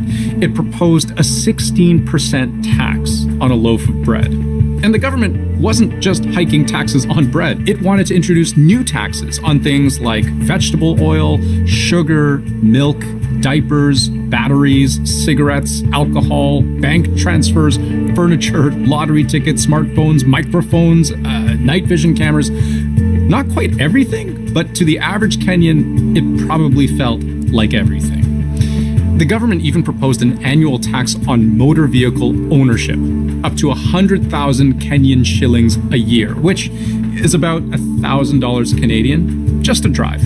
These measures together would have affected virtually everybody. Almost all of them also risk increasing the cost of living for lower and middle income people at a time when those groups are struggling and when they feel like they're not getting enough from government in return for the taxes that they pay. Already proposed introduction of tax of basic items like the sanitary pads, the bread, like the motor vehicle tax. Now, people felt that, this was too much. If this had just been about taxes, Kenya might never have reached this boiling point. But it's really about fairness and who pays for Kenya's incredible growth. Kenya has one of the fastest growing economies in all of Africa. Look at their GDP. Starting around 2005, the value of Kenya's economy doubled in only a few years. It would double again in less than a decade. And at this rate, it'll probably take less than 10 years to double in size again. But not everyone benefits the same way in such a fast-moving economy. According to the World Bank, around 1 in 6 Kenyans live below the international poverty line. Millions of people, especially in rural Kenya, live on the equivalent of just a few dollars a day. Pandemic inflation has also hit Kenya the same way it's hit everywhere else. This is what it's looked like just in the last couple of years. Every month, the price of everything up 6, 7, 8% compared to the year before. And you know what Western economies did when the price of everything went up? Yeah, they jacked up interest rates. And that has a big impact on Kenyan debt. Debt servicing costs have gone up. The government of Kenya is spending something like 35% of its annual budget on debt servicing costs before it even gets to then trying to provide services to citizens. In this world, there are net borrowers and net lenders. Kenya is a net borrower.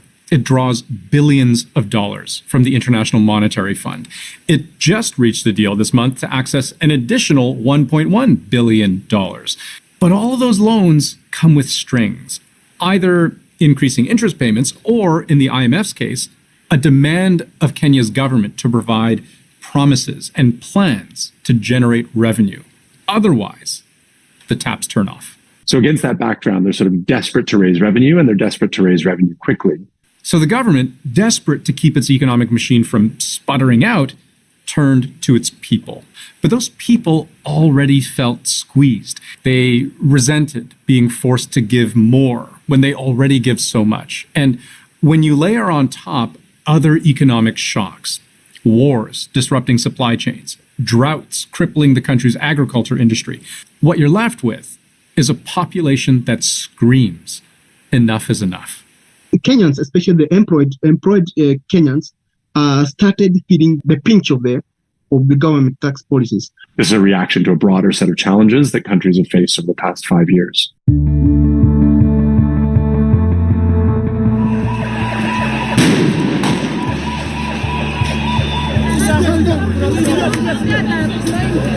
Protesters were livid, especially young protesters who felt the government was paying its bills with their futures. They called their demonstrations 7 days of rage. We are rejecting this finance bill. The president of Kenya has sent in the military after protesters set fire to the country's parliament building.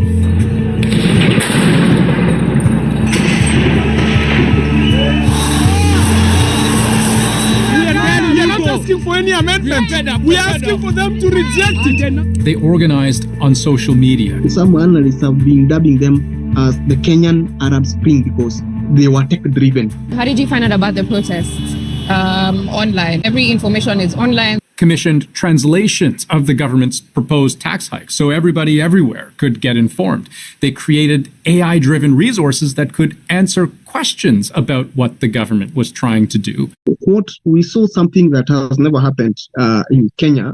The youth, the angry youth, overpowered the guards who are manning the parliament buildings, and they got entry. They confronted officials in public, carried coffins to some lawmakers' offices, and demanded nothing short of the full withdrawal of the government's finance bill. But they paid a price. According to groups like Amnesty International and the Kenya Medical Association, clashes with police were deadly. The government of William Ruto deployed the military. Humanitarian groups accused security forces of arresting and effectively abducting prominent Kenyan critics, especially those with large social media followings. And it seemed like the president wouldn't back down. That the government has mobilized all resources at the nation's disposal to ensure that a situation of this nature will not recur again at whatever cost.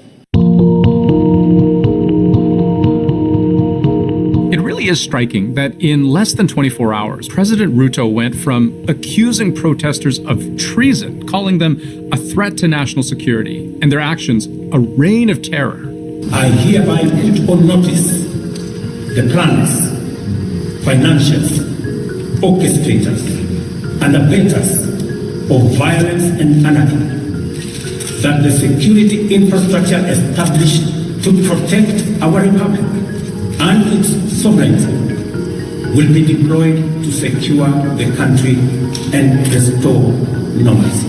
He would not allow vandalism and acts of criminal destruction that was seen. So it was a very stern national address by President Ruto. Ruto went from that to this. Having reflected on the continuing conversation around the content of the Finance Bill 2024